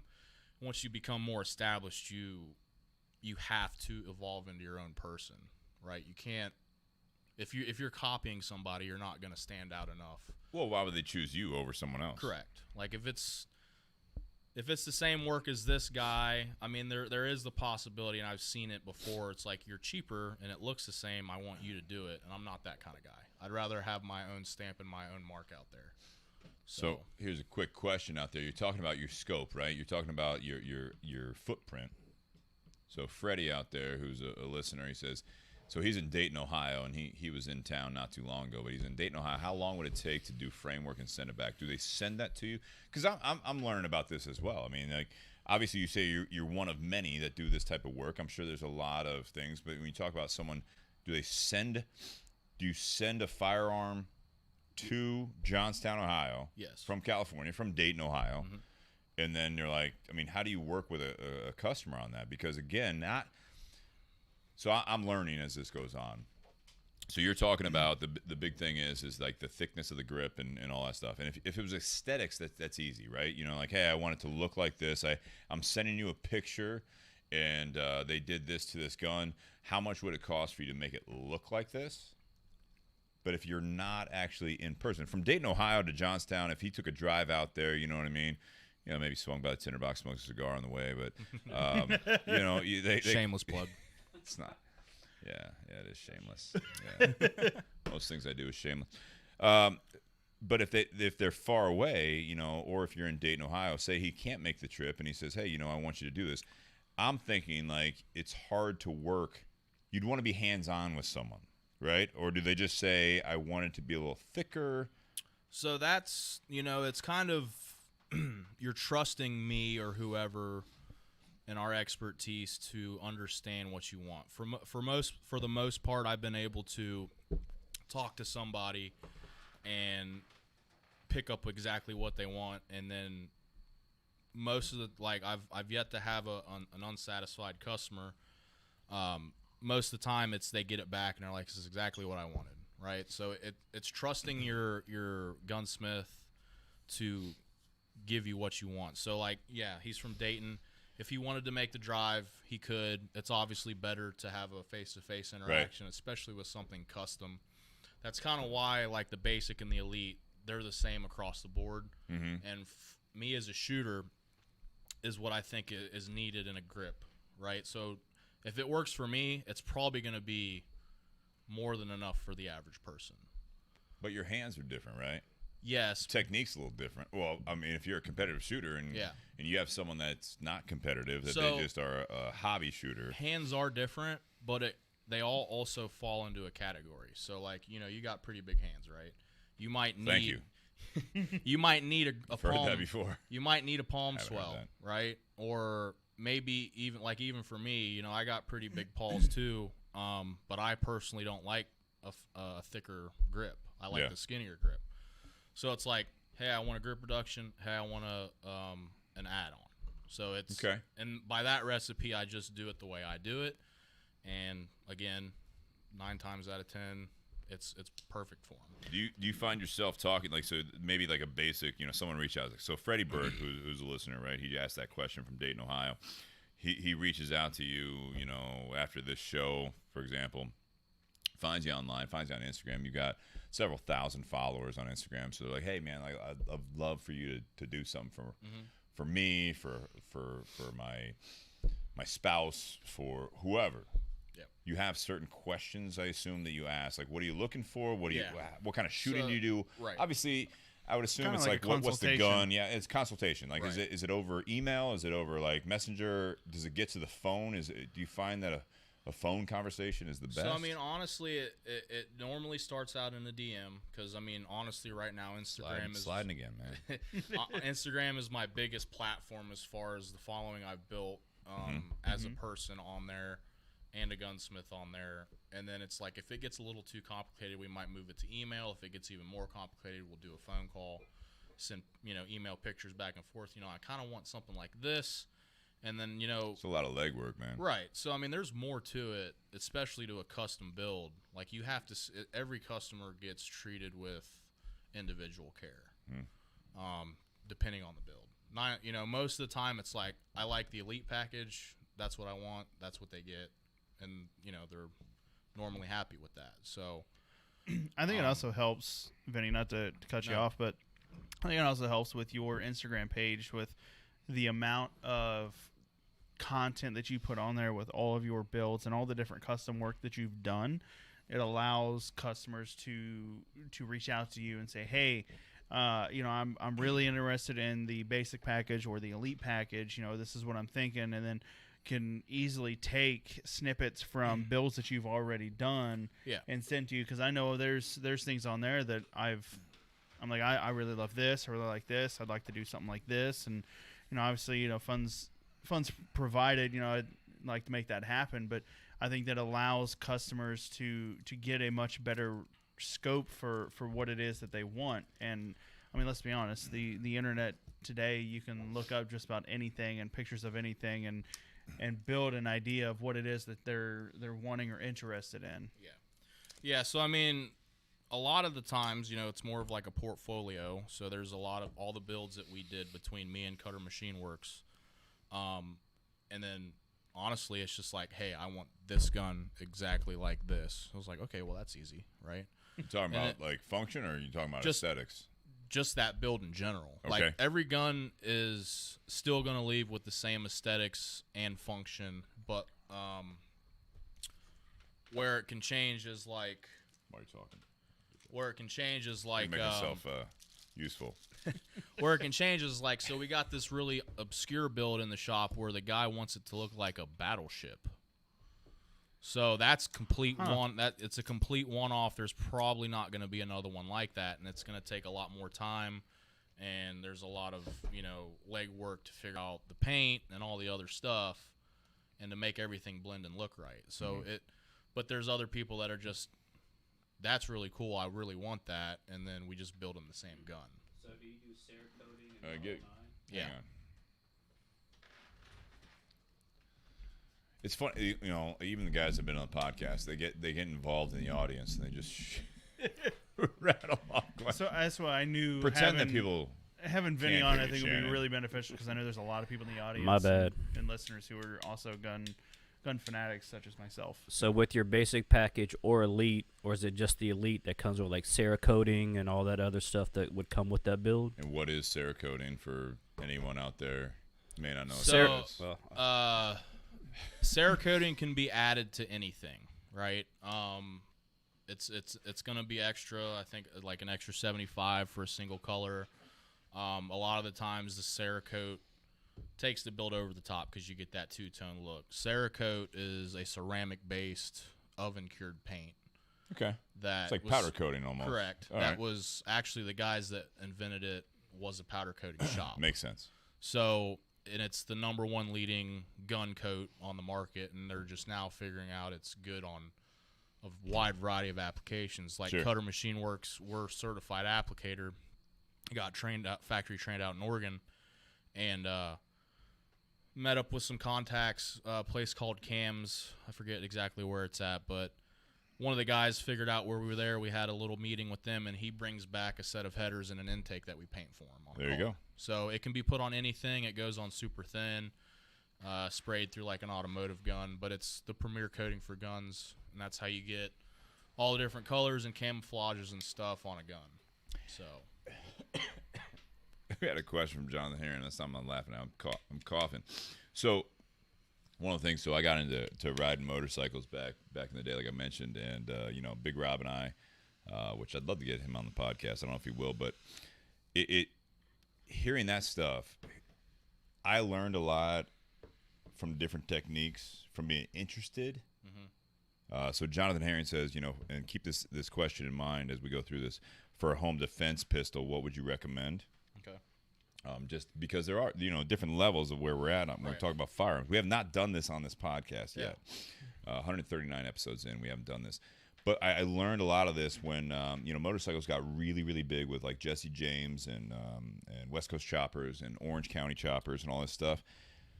Is there ever, have I missed this, or is this a miscalling at this point with what you were saying? We can get into the current state of our country as well as the world, but this country of more people are getting involved in firearms as what they consider or they deem a necessity, like Jonathan's question.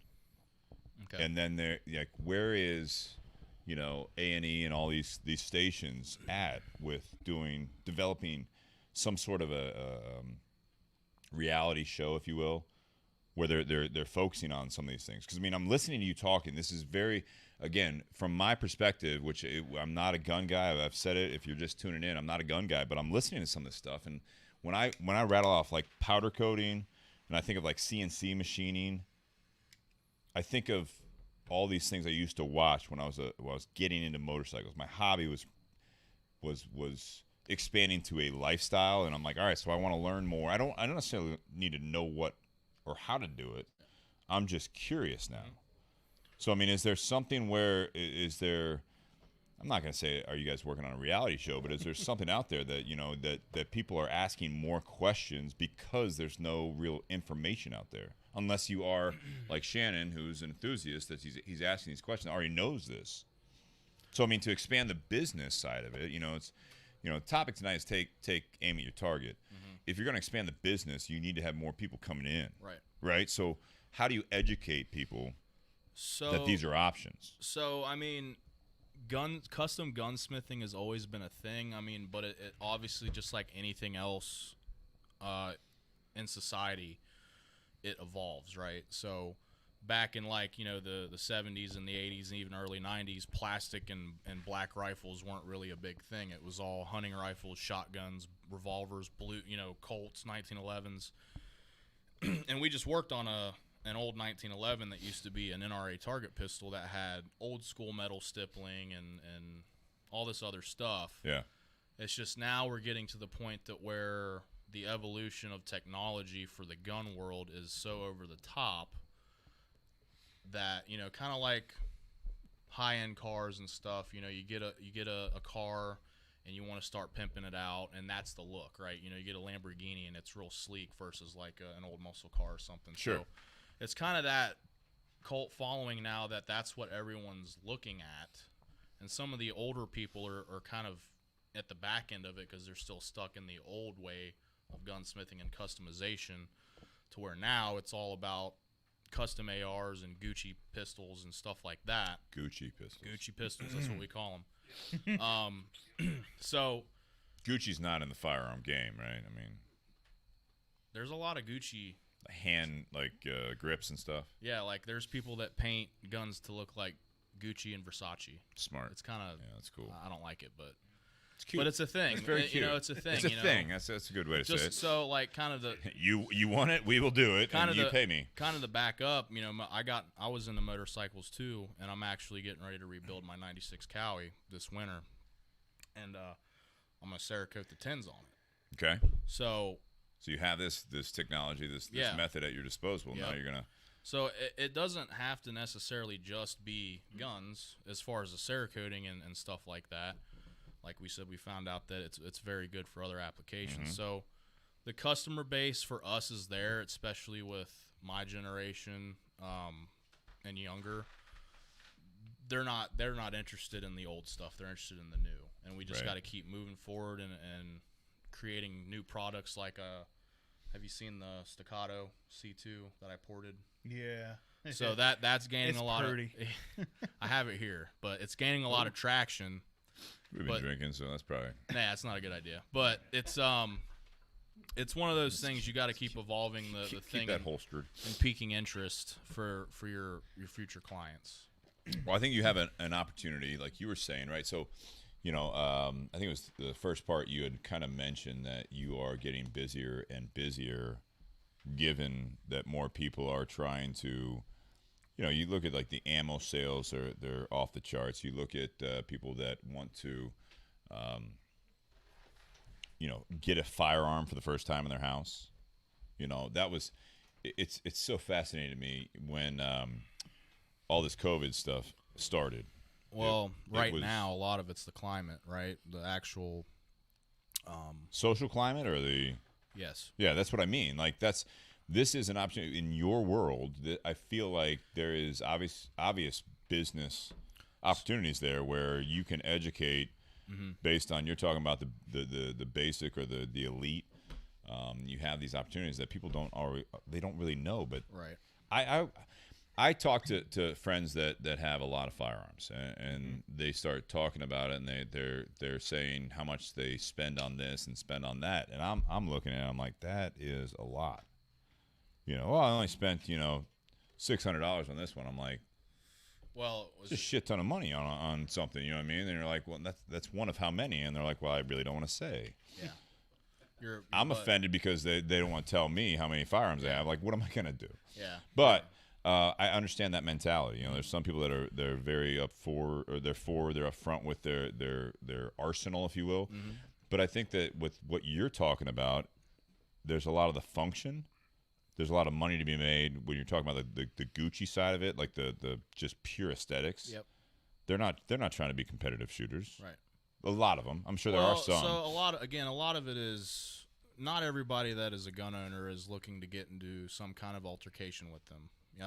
Bob Brayer, right? Is that Yeah. his name? Bob Bray.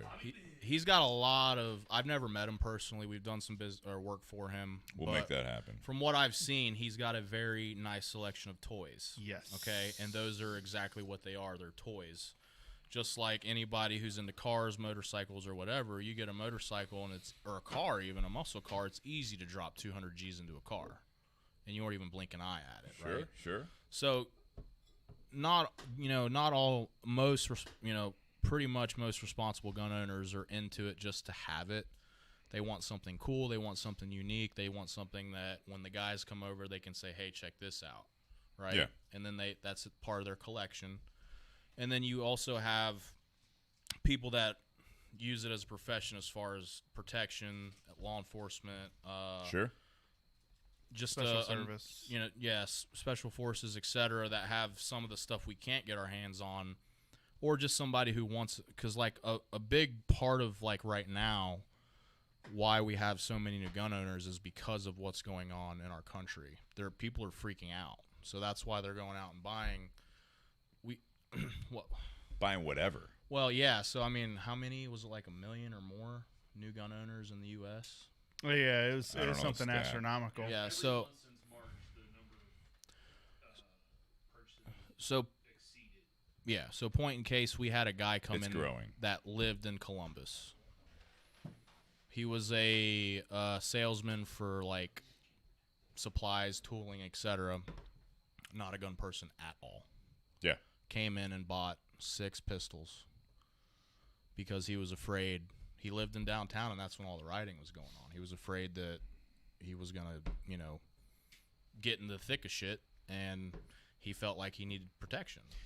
So On that remark, I found it interesting personally is that the first time that I've had not the first time I had a firearm in my house, because I have roommates that we had a lot of firearms in the house, but personally, it was when in March when all of the shutdowns started happening. You couldn't fucking find toilet paper. Yep. There was before the more recent protests, and then unfortunately as a byproduct the rioting and everything else and looting happened. Liz, my girlfriend, when I remember it was the day that they were getting shut down in the restaurant industry and COVID was happening, like quarantine. It was like a for the first time for a lot of people, and most people, that this was like shutting down and we didn't know where we were headed. Had nothing to do with the protests, had nothing to do with the rioting. Nothing had happened yet other than once that started, it was like you couldn't get meat, you couldn't get toilet paper, you couldn't get anything. It was a pure unknown, like we don't know what's happening. Mm-hmm.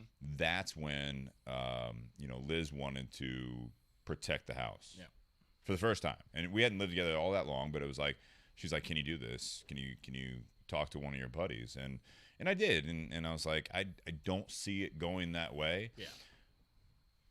But I talked to more people that didn't own firearms, that weren't interested at all in this. That's when that happened. And I don't know if it had a correlation with the fact that had already happened before the next phase of this last year happened. But more people were concerned about COVID, and you couldn't find toilet paper or what have you, or food, that we could go into this full-blown society of people are starting to rob people for stupid shit. Mm-hmm. And then when all this stuff happened, if you're downtown somewhere, I understand that. Yeah. But most people were like, yeah, no, it's cool. It's weird, you know what I mean? Yeah. The mentality behind that was, let's protect the house, but I want to make sure everyone's cool. But Dustin, being in his profession, in the retail grocer side of it, or the grocer is a understatement. It's like a multi, everything is available there. Mm-hmm. And as soon as that happens, like, let's arm ourselves for that. Yeah. So I mean, It doesn't make any sense to me, but it we doesn't, did it. and neither did buying toilet paper and meat.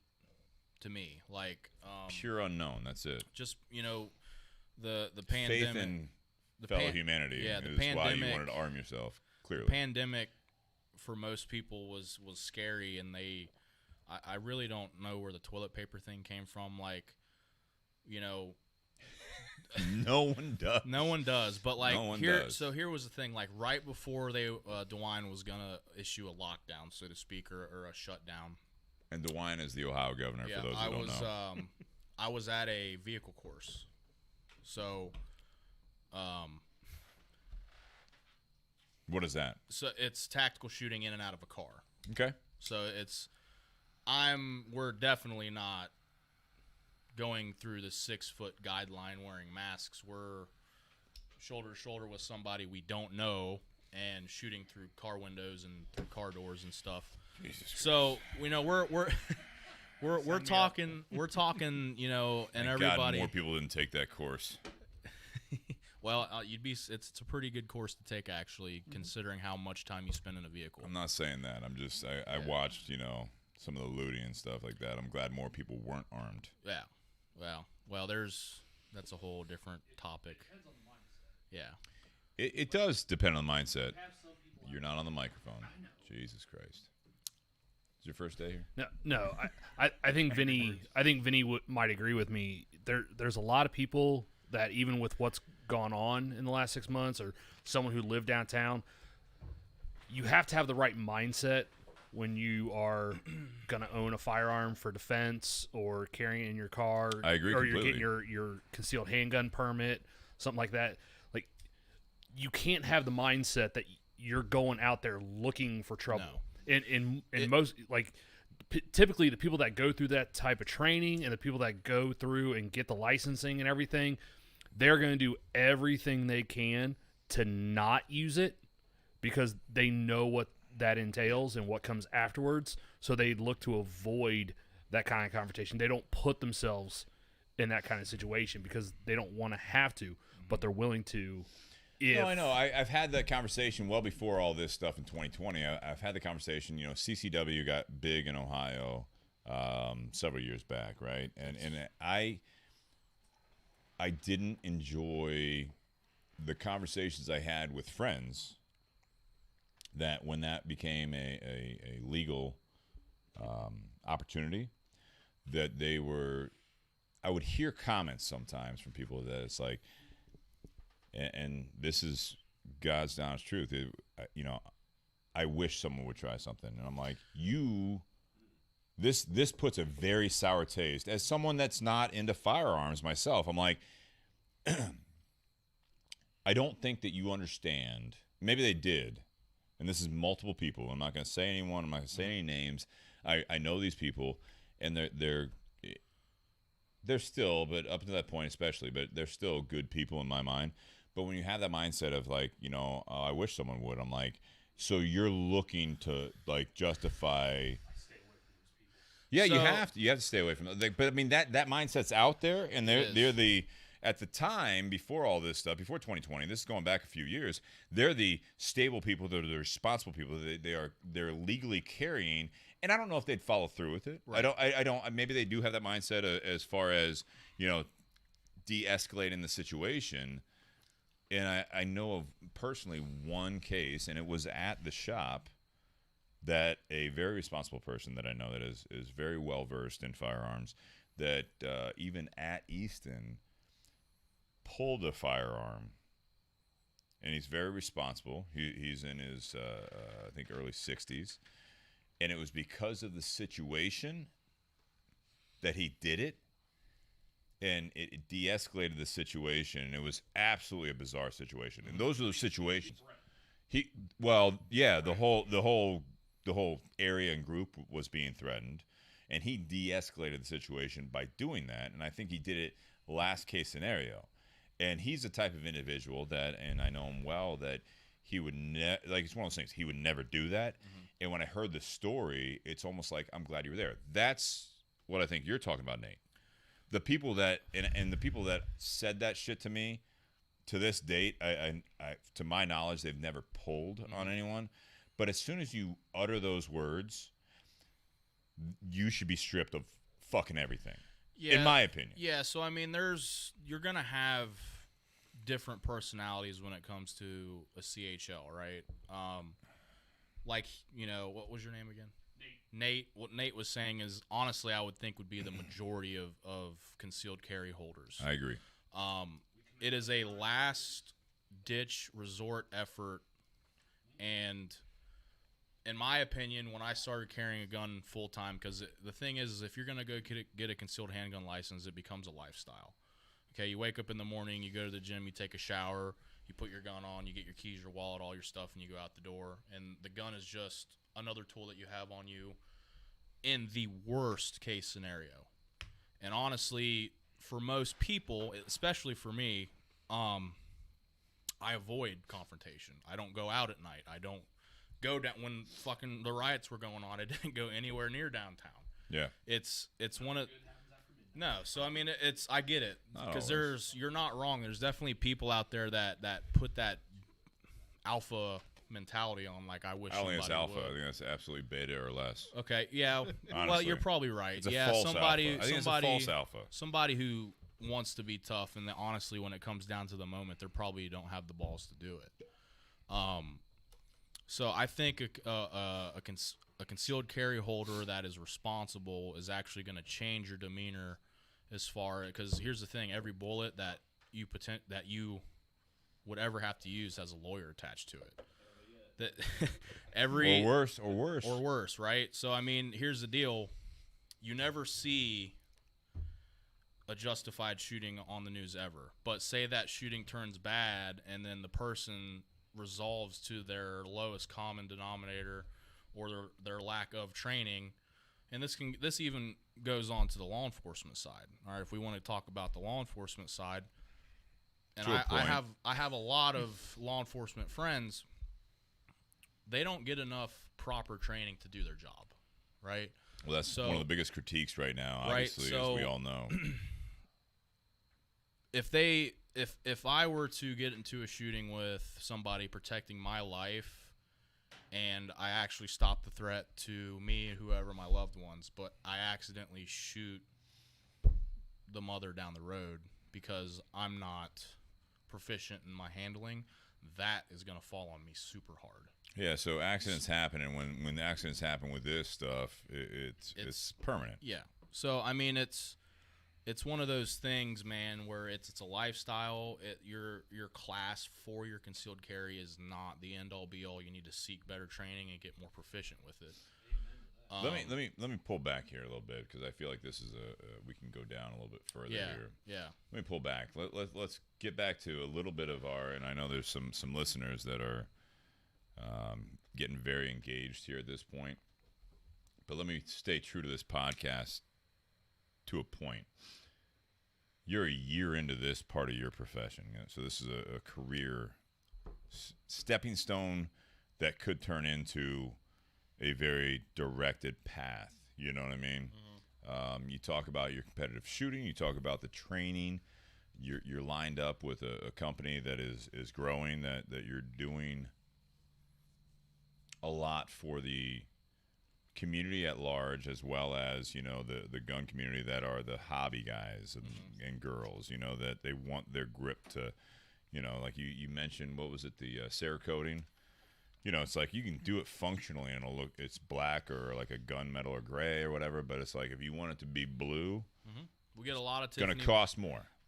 Well, I mean, it's gonna cost depending on the artwork or whatever. We get a lot of Tiffany blue guns in there for the ladies. Well, I'm thinking of like, you know, it's like I wanted a you know, American flag we can do look. that. I want skulls on there. I Yep. want this. You know what I mean? It's now you're in the hobby side Right. of it. You know what I mean? Right. It's kind of like you said, like cars. Like there's a function to putting money into a car, not only to look better, but sometimes it's performance.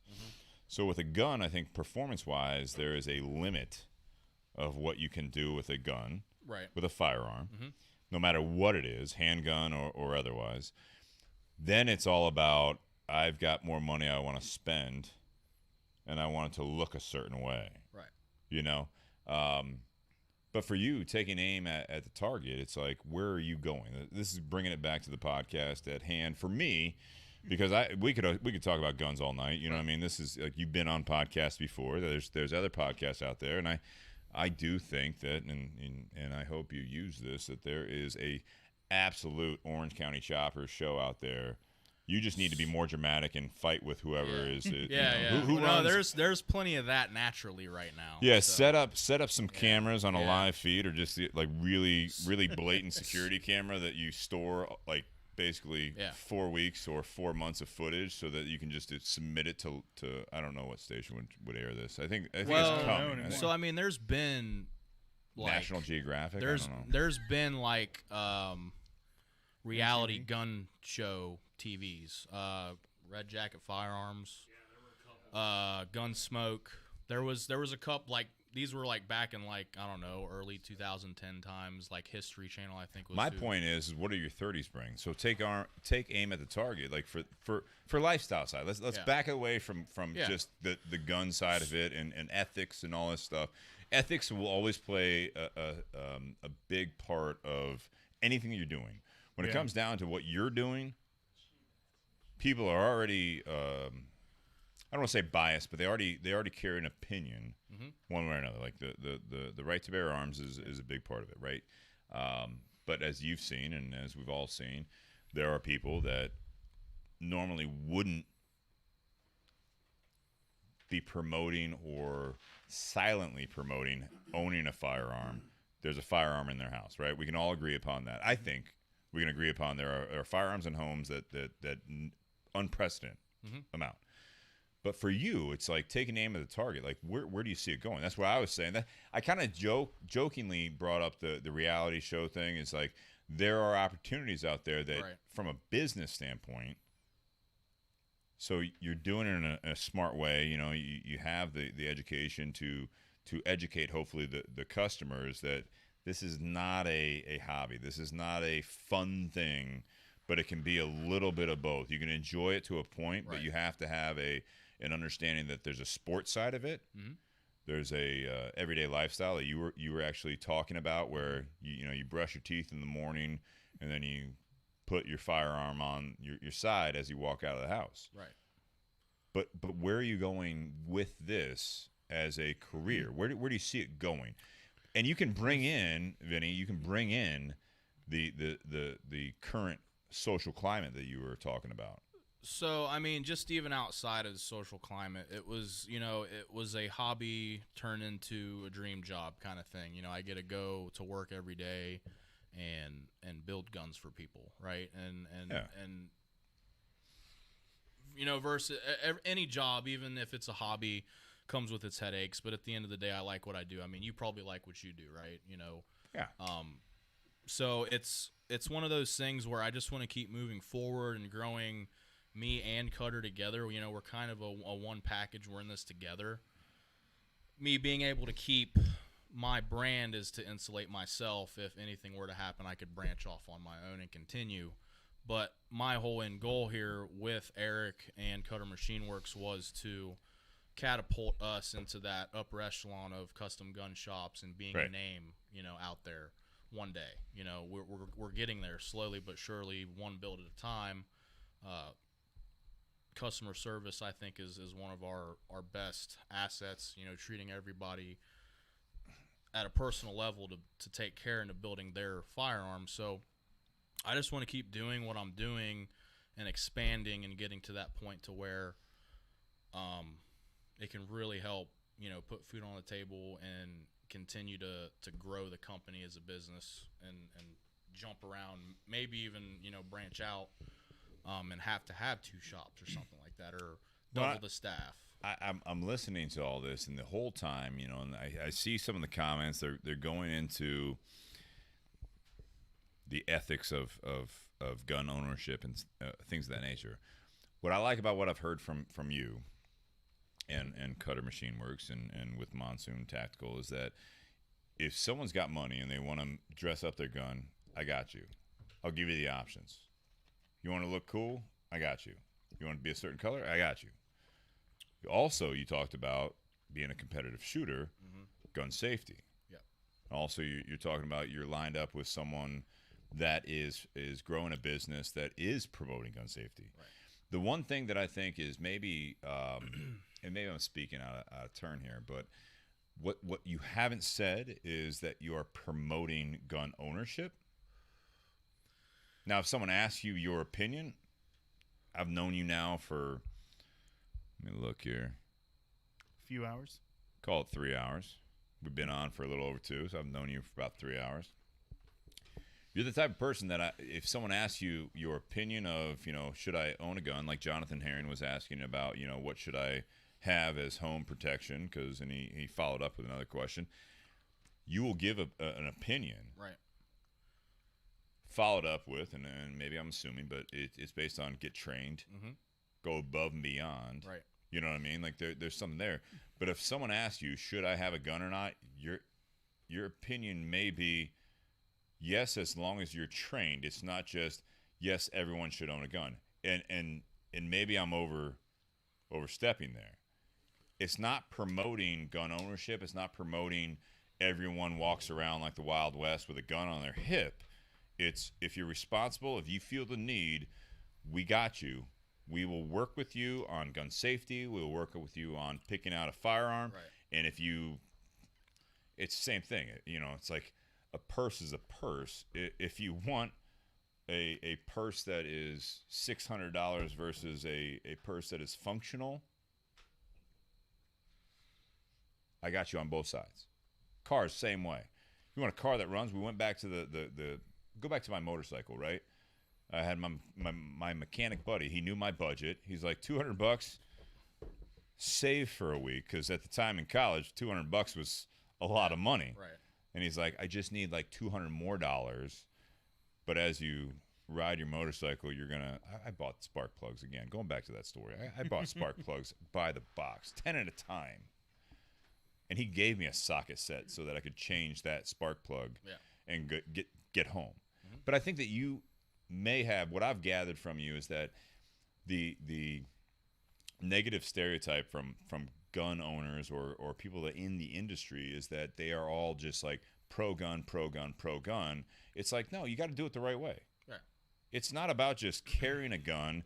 What are you not a CCW? You need to be that. It's if you're ever interested, because I have that conversation with a lot of people. I'm not a CCW person, and I have a lot of friends that are like, if you're ever interested. Mm-hmm.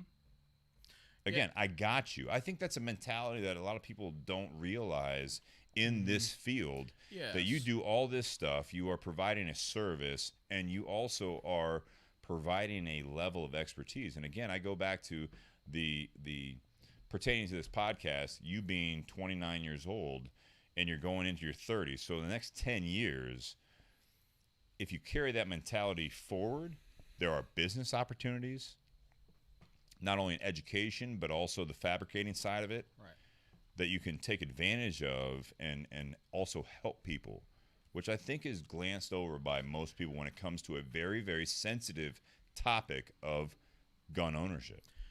Yeah, so I mean, I get what you're saying. So maybe I didn't quite understand exactly what you were wanting me to say. But No, you did great. I'm actually steering the boat back because I'm watching these comments come through, and now there's this, not a debate, but there are opinions. Yeah. There are things that are flowing through here about firearms. So a lot of people, when they get into the firearm world, and again, like you said, a majority of us are very friendly, helpful people. If you have a question, we're not going to try and stuff an ideology down your throat, or this is the way, this is the only way. Again, I'm not a firearms instructor, but the safety, I do help run competitions and stuff, and safety is obviously a big paramount. Education, all that other stuff, it kind of comes with the territory. So maybe it's kind of why I didn't think about that right off rip, but it's kind of one of them things. Yes, this isn't a toy. It can be fun, but it can also be very harmful. Like, you have to take the proper precautions and steps to handle this tool without getting hurt. So, yeah, I mean, definitely, like, the education side of firearms is, for the most part, is very friendly. You have your dudes out there that are just, it's probably the same guy that says, I wish somebody would, that's going to, like, force something onto you, and it's going to give you a bad taste. Yeah. You're going to be like, I don't want to do this. This guy's a dick. Right, but a majority of us are there to help, and it always it ends up stemming down to that. When we consult with somebody on a build, it's like, okay, well, why are you doing this? What is it for? Is it for home defense? Is it for practical shooting? Is it just to have fun with? And then they start to talk, and we start to gather information on what their use is for this thing.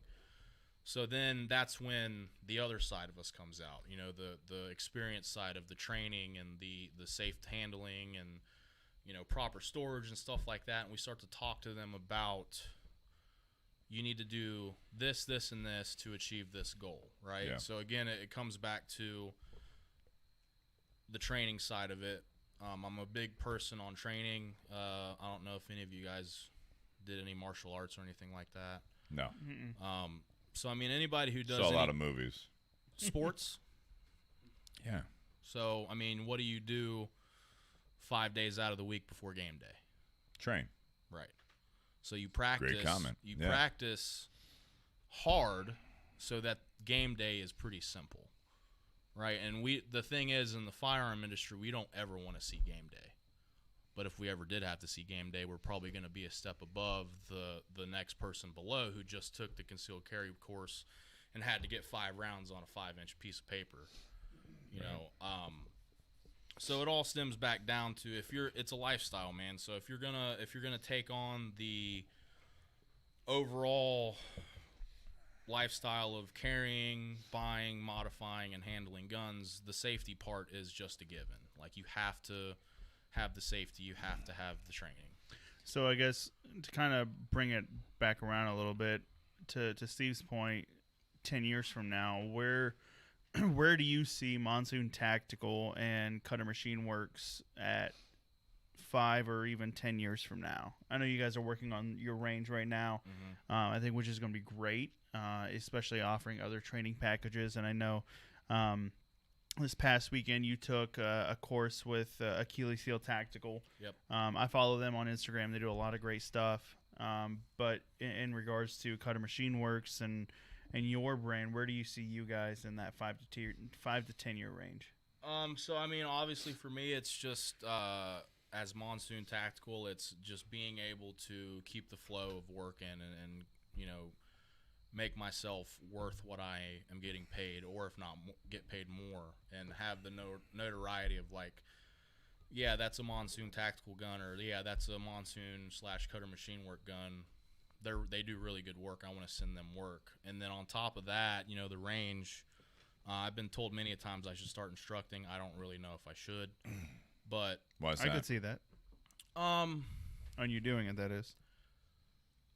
why don't I see myself instructing? Yeah. I mean, I probably could, but it's also kind of one of them things, and I've talked to Rick about it and a couple other people. It's just like, I don't know if I would fit well in that space, coming from a non-law enforcement military background, having just some dude with no credentials teaching somebody how to shoot, at least right now, seems like the So what credentials would you need? Well, I mean, so Rick is, you know, scout, sniper, law enforcement, you know, that. And he's on a the owner creator of Achilles Heel Tactical. Okay. Yeah. So I mean, would You you could- rather take a class from somebody with that credential or some dude that just shoots USPSA on the weekends? All right, so honest answer is that if I have a home invader, I would rather have a competitive shooter that knows up close and all that stuff. Not saying that snipers don't, but if it's like, all right, I got a guy here who knows handguns. Maybe not right now, because you say I've been in the business. It's been a hobby and a passion for you for a while, but you're a year into this and you are more on the machine work side of it, right? Yeah, right now, I'd take the military background, I'd take the police background, law enforcement, whatever, what have you, right? Yeah. But if you have this competitive background where if you were able to provide me with someone that I'm like, all right, so my girlfriend and I, we have a first handgun in the house, and I want to know how to clear a room or clear a house, and you're like, oh yeah, I've been trained on that. Have you ever been in that situation live? Fuck, I hope not. No. Yeah. Because that, to me, it's learning and educating yourself, and, Right. and like you with a diesel mechanic background, I'm sure there's that education out there, but for me, it's the only true education is someone that's like, yeah, I've had to clear a house legitimately this many times. I'm like, Jesus Christ, I want to talk to you over Right. a couple beers, and like, we need to talk about your fucking feelings, which I hate, but it's like, you are you're a very upset person because you've had to defend your family how many times? Fucking move. Like, Jesus Christ, like, you got to stop. Get the fuck out of there. You know what I mean? Like, so that doesn't make any sense. I think there's a lot of competitive courses in the training for police, military, and everything else that there are based on close quarters. Yep. I would learn from you based on these techniques, and it would make sense because when someone asked, I think it was Ray that asked about what is game day.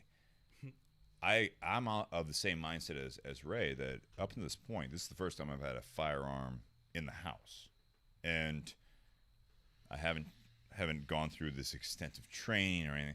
This is a last. Right.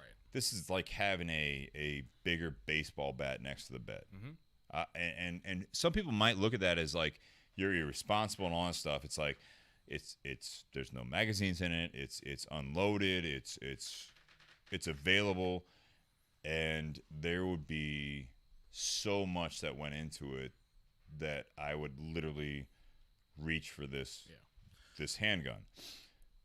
I would take lessons from someone that is an expert at close quarter handgun handling to a point that you can't train me unless you come out to the house and look at my surroundings and say, all right, this is what you have to private security level, right?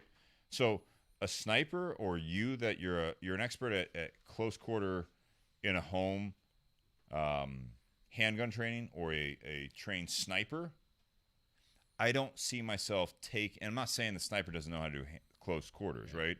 But I'm not gonna of the two, I'd pick you because I'm not picking off someone from so many yards on Sunbury Road out there. I'm like, oh, I see sirens and lights out there. There's the chopper out here that they're trying to get away in Columbus.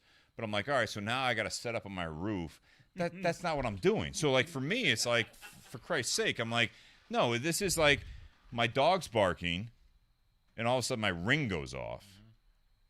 And instead of grabbing a baseball bat, I'm like, all right, I'm going to load this handgun. I'm going to set it on the nightstand. I'll grab the baseball bat. And then I know my exits. I know, like, I train that way. Mm-hmm. So to your question, I will reiterate, I'm not going to set up my tripod on my roof. Right, but again, it's one of those things, you know. I don't think you're giving yourself enough credit. Is what my point is. So give yourself a couple more years of learning how to train. So there's tactics, and then there's shooting, right? So one of the biggest two names in the industry that, well, I mean, Max Michel was Army, but like JJ Racaza has no military law enforcement background, and he's out there training 3-letter agencies and stuff like that, special forces dudes, because they know the tactics, right? Rick isn't just a scout sniper. I mean, he's been through the shit. He has close quarters experience. He's a cop. He has that. I don't have that. I would not be comfortable teaching you how to clear a house because I don't know how to clear that's knowing your comfort level. Right. So the other thing too is like if we're talking about just theoretically here, neither are you. Even if you got trained, you are not. Even though you know the outlay of your house inside and out, you'd be stupid to try to clear your house in a self-defense situation. 100%. What you would do, in my opinion, is again know your ins and outs. Call 911, leave it on, throw it on the floor, grab your gun, and wait in your bedroom. I don't think I'm alone that I don't think I'm alone if anyone's watching this. There's the mentality of clearing your house so that you can eliminate the threat. Well, and there's also me, it's where's the threat? How can we get out? Right. That's my mentality, and maybe that's naive to some people. I think that people that don't really like they're in the conversation and all that stuff is sometimes people forget that the biggest thing is that you eliminate the threat. I think that goes into a lot of conversations. I think it goes into a lot of threats in different situations in life is you remove yourself from the situation. Right. Absolutely. And having that last resort of that, it literally can be a security blanket. I know it's a very, very serious and a critical security blanket, but I look at it as if I literally ever have to get a handgun on my person, it is to remove myself and fucking run away. Yeah. This is not a movie. It's not a machismo thing. It's not anything. It's get your loved ones out and get myself out. Yep. So that you can live another day. Absolutely. Fuck the whole thing about like everyone's like, well, that's you're being a pussy and all that stuff. No, get the fuck out of there. Run. That Run, should be your, run, you technically have a duty to retreat. That is the law. In Ohio. You have to retreat, and if you cannot retreat... I'm not even talking legal. I'm saying like fucking just it's survival. Right. Run. There's a bear running at you. You know how to handle a bear. That's cool. Get the fuck out of here because when it comes down to it, you're not going to win against a bear. I'm sorry. Yeah. You're not. So, I mean, it's a really big, touchy rabbit hole to go down, man. So, I mean, it's I think kind of, though, to... You guys train that, though? I'm sorry, before Dustin. Do you train, like, retreat? Or is it all shooting? It depends on the class, you know. Do you think that might be something missing? The retreating side? Yeah. Well, there's different. So, I mean, I got real big into the whole self-defense thing probably about 3 years ago. And a lot of it was this place is called Endeavor Defense and Fitness in Hilliard. Yes, I took their class. And they did an active shooter course, right? So we're taking this course, me and my buddy, and it depends on the person, right? So, like, we're in this building, and he's like, here are your options, figure it out. My buddy, once the gunshot started going off, fucking left me. He went outside and left. You need better friends. Yeah, so, and then now I'm stuck in this building by myself, having to figure out where this guy is. So, I mean, there's retreat, run. I'm not saying it's always an option. I guess my point is that you brought up martial arts in your conversation. You know, when you were asking about like, did anyone take martial arts? Most martial arts are defensive, right? To my knowledge, that's the biggest part of it is that you try to de-escalate the situation and try to remove yourself from the situation. Right. It's like a common bar fight, right? You know, it's like you try to de-escalate it. You try to buy him drinks. You try to like walk out of that bar so you never see this stranger again that is out of their goddamn mind. And I equate that to, and maybe it's oversimplifying it, but if there's a home intruder or there's a situation where you're in public, there's something going on, is that it's not about, it is about what we talked about, but I guess for me it's always remove yourself. This is the best thing. This is equatable to a political conversation right now. This is equatable to a sometimes when you have a spouse or you're in a relationship and you just see this going south, you don't just leave the room, but you're like, you try to find your exit strategy. And sometimes I'm of the opinion that I think that when we talk about this and I see this going down that road and some of the comments and some of the viewers, is that it isn't about staying engaged. It's more, to me, it's more important that it's not survival. You're not in the fucking Wild West. 99.9% of the time. You're not fucking high noon pulling on someone. You are, how the fuck do we get out of this situation? Right. Take the TV, take this shit, you don't even know I'm here. Right. If I know you're here, I'm gone. It's situational too. I mean, if you're in a Walmart, right, and something starts to break loose, where are you? Who are you with? Right? If it were me and say I was married and I had kids and we were close to the exits and gunshots started ringing out, we're fucking leaving. You're gone. We're gone. You're not trying to be a hero. I'm sorry. You're a hero to your family. I'm sorry for all you other people that might have to deal with this shit, but at the end of the day, it's me and my family's life, not yours. As messed up as it sounds. No. So I equate that to the airline warnings, right? You put your mask on so you can put your mask on other people, right?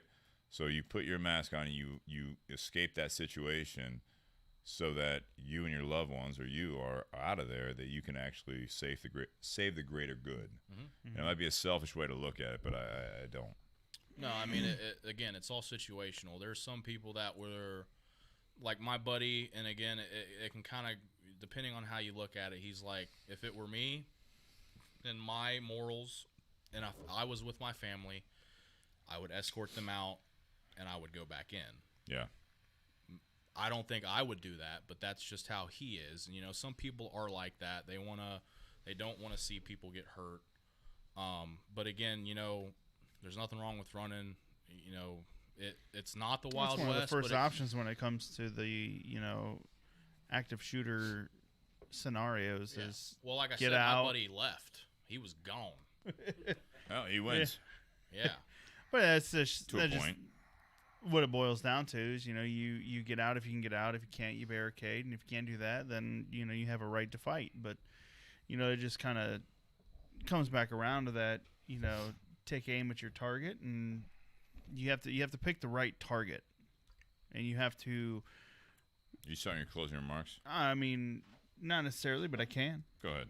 Okay. So... Build off of that. build off of that. So... You know, the topic of the night was, you know, take aim at your target, where it's about goal setting and refocusing and going from there. Which It was barely about goal setting. It was barely. That was the open. You should have led with that. Thought I did. I tried to We get went- to know you first, Vinny. we Yeah. we went down many. Vinny will many be back rabbit on, holes. and we're not going to talk about guns once. We've been down many rabbit holes, but I think at the end of the day, based on the conversations that we've had, you know, this obviously is the first episode that we've had in regards to guns and gun ownership and things of that nature and firearms. But taking aim at your target and goal setting, when it comes to that particular nature, is if you are to purchase firearms and guns, I think your main goal should be training and knowing that particular firearm inside and out. And not only that, but know your own skill sets. If you're weak in certain points, do the training, do the practice, do the repetitions to know and learn that and go from there. You know, spend some time at the range. Reach out to Vinny for any custom work or any questions in regards to that. You know, I think, you know, Vinny, you do sell yourself very short in regards to the training aspect because you bring a lot to the table based on your skill set and your abilities and your knowledge compared to a lot of the people who are, quote, certified and do these bigger training sessions. I think the particular skill set that you bring is a much more person-to-person and down-to-earth knowledge base that the beginning shooter, I think, can learn a lot from. You know, me, you know, I'm a big gun fan. You know, I love them. I love building them, and I've found that passion in that. But I also love going to the range and being a more proficient shooter. And you know, yes, I do keep some on hand for defense in my own home, but at the same time, for me, it's, you know, I like doing it. It's a stress reliever for me. But I also am looking for that training and things just for the knowledge more than anything. It's not to say that I would ever need it. It's just, you know, like you said, Steve, you watched all these shows for, you know, motorcycles and the building and stuff for the knowledge. Yeah, but you wanted to know. Yeah, to Vinny, or yeah, I mean, So I mean, we're talking about, you know, the topic take aim, right? So if we're equating it to actual firearm world and then piggybacking that off to real life and goals. So when I go to execute a shot on a target, if it's static, whatever, there's a lot of prep and build up and muscle memory and practice that goes into taking those shots. So take aim at the target is all of my baselines established, or all of my fundamentals in place. Is everything perfect before I break that shot? And I guess what you were trying to get to is how that equate to goals in life itself. It's just like, well, if you wanted to equate aiming at the target and getting a perfect hit, then everything leading up to that moment has to be perfect and or yep, at the point of comfort to where I know I can do this. I know that where this shot is going to go is where I want it to go. So taking the proper steps in whatever you're doing, taking aim at the target, right, is to be prepped and ready for that situation regardless of the situation. And that's all going to be dictated on what's going on, your capabilities to execute that, right? So I guess it's just being able to execute and drop to your level of training and or proficiency on whatever you're trying to do. That's So exactly right. yeah. So I mean, it's all in the prep. It's all in what led you up to that moment. I started here, and then I got here, and that can apply with anything, right? So I thought that this might go down this path because it is a hot topic. It will be. It has been. And Sorry for the rabbit holes. No. I thought it might be that way, but Round two Vinny, won't be. Vinny, one of the things you really hit on that we didn't hit on as much, and I think this is, for me, my closing remarks would be, you talked about training. You have game day. And when it comes down to it, when we're talking about firearms and all that stuff, for what you're doing, I think you're doing a great thing. There's a passion, there's a need. So you go from functional, from a business standpoint, you go from functional that is important, and then all of a sudden it's like you go for flash, you go for fashion, whatever. If you want to make fucking money off of people that are like, hey, I really want this grip to be this, but I want it to be like these pretty snowflakes on my pistol grip. And you're like, cool, that's going to cost this. You're like, all right, no problem. You're like, Okay. I made money. Tell your friends. Like now you're fulfilling your side of it. You're like, I'm providing functional. And also, by the way, we have a shooting range that you can use your snowflake grip to do this. Right. That's cool, right? Like, and if you want me to clean your gun, it's going to cost this. I'll take it apart and clean it so you can put it back in your case and blah, blah, blah. You're like, these are only dollars. And they're like, you're right. It's only dollars. Here's my bank account. Just charge my account. And you're like, okay, cool. This is business. Right. But when you talked about the whole game day thing, and we went down that rabbit hole of guns and everything else and firearms and blah, blah, blah, it gets down to the point that you will never be fully prepared for game day. There's always something. We thank God for those of us that are enjoying professional sports, right? They train, and then your team just disappoints you because they get their asses handed to them. Like the Bears every week? We're 3-1. Go fuck yourself.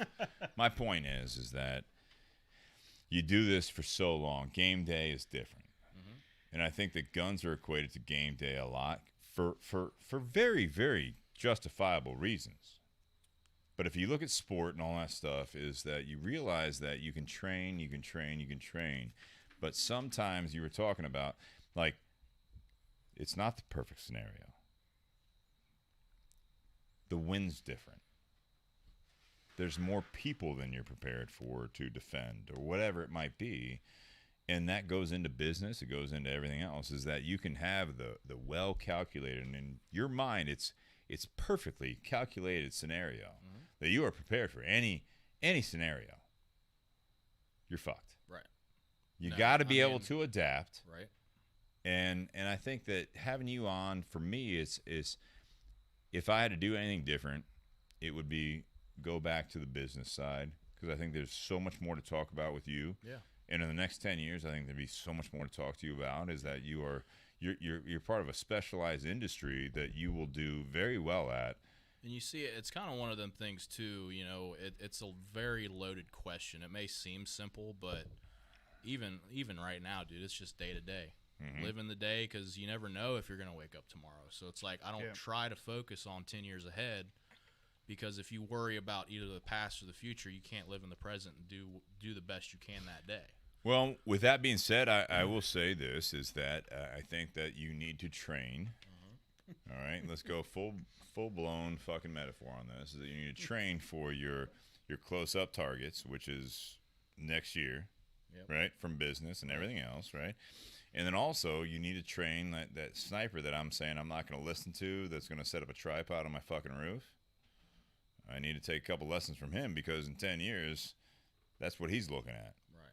And I think there's something there that you can actually combine the training, right? So for you, Vinny, and what I've learned tonight is that you are on the right path, and I'm not giving you any advice or anything else, but my pure observation is that you are fucking killing it. And I like that when you say that your shortcomings right now is that you don't want to train like CCW, you don't want to train like firearm safety, you don't want to be that trainer, because right now your focus is purely let me get your firearm to work for you and take it out in the next 20 years. If you continue down this path and you find this passion and people gravitate towards that, which they do, is that you will be able to expand that knowledge base for you, that then you'll be able to just in conversation be able to show that passion, and people will learn from you, they'll gravitate towards you, and everything else is that's that take aim at the target. There's multiple targets. Right. Yep.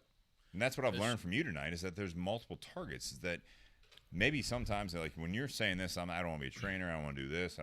10 years, I don't know about 10 years. We don't know. We're not worried about tomorrow and all that stuff. You can actually train for multiple targets. Yeah. Here, and here. Well, it's just like a match, man. You know, you go through your walkthrough and you know exactly how everything is going to be laid out and how you want to plan it, right? You go through your stage prep and you plan, but like you said, in an imperfect world, it's not going to always pan out the way you want it to. Sometimes you execute on game day. Sometimes you have an issue. And it's, again, that mentality of taking one section at a time because you don't know what you're going to end up with at the end of the run, right? So definitely keeping your eyes forward, but you don't know, and you got to adapt and overcome to any kind of situation that you're going to run into. And it could easily equate to something like that. Absolutely. I look at it as, let's oversimplify it for everyone. Like every week we do a podcast. We're trying to line up guests. We're trying to line up topics and all that stuff. And it's the best ones are on the fly. I'm not encouraging that behavior. We talked about the procrastinating thing. We do it. It's you surround yourself with the people that will build you up and actually support you. You talked about that person that just fucking flew. Like shit hit the fan, they're out, and you're looking around and you're like, where'd you go? And you're like, I should text him, be like, you fucking dick. Yeah, you should, and share this podcast. No, I think that this is a point that these are multiple targets. Right. That's what I learned. That's my closing remark. There are multiple targets. So when you aim at the target, you have to keep in mind there are multiple targets, and there is a point that you did not see that target, or you did not see that sniper. Yeah. And that's where you lose. But if you're constantly adapting, hopefully you'll survive, and you're going to actually build a business. You're going to build a relationship. You're going to, I don't want to say survive that home Be a trainer invasion. at the new course. Yeah. No, you're going to do well. You never know what you're going to end up doing. Like I said, like if I would have asked myself, 4 years ago when I was still wrenching, if I was going to be doing this full time, I'd be like, I don't know. I mean, No, but you said something earlier that you're like, if I had to quit what I'm doing right now, I got to exit strategy. I can go back, and I would go back if I had to. Good but for you. This is my passion, and this is where I want to keep pursuing and go down this road. Because it's one of those things. I kind of thought we were going to come in here talking about self-discipline and stuff like that. But the same, I'm always open-minded about we have one life. It's a very short life, so you might as well do something you want to do and have fun doing it. So Enjoy it while you can. And it's always in the moment. I'm an in the moment kind of guy. Says I do the like to plan, but youngest at the guy same in the garage. time, yeah. Well, I don't know. I'm an old soul. That's what Pretty young sure we people all say. are. Guys, cheers. Thank you very much. Cheers. Episode 139. Oh, you're going to cheers with an empty glass. You're not even going to cheers with it. All right, whatever. Cheers, guys. Thank you very Cheers. much. See you guys next week. Appreciate it, guys. Enjoy your week. Enjoy your weekend.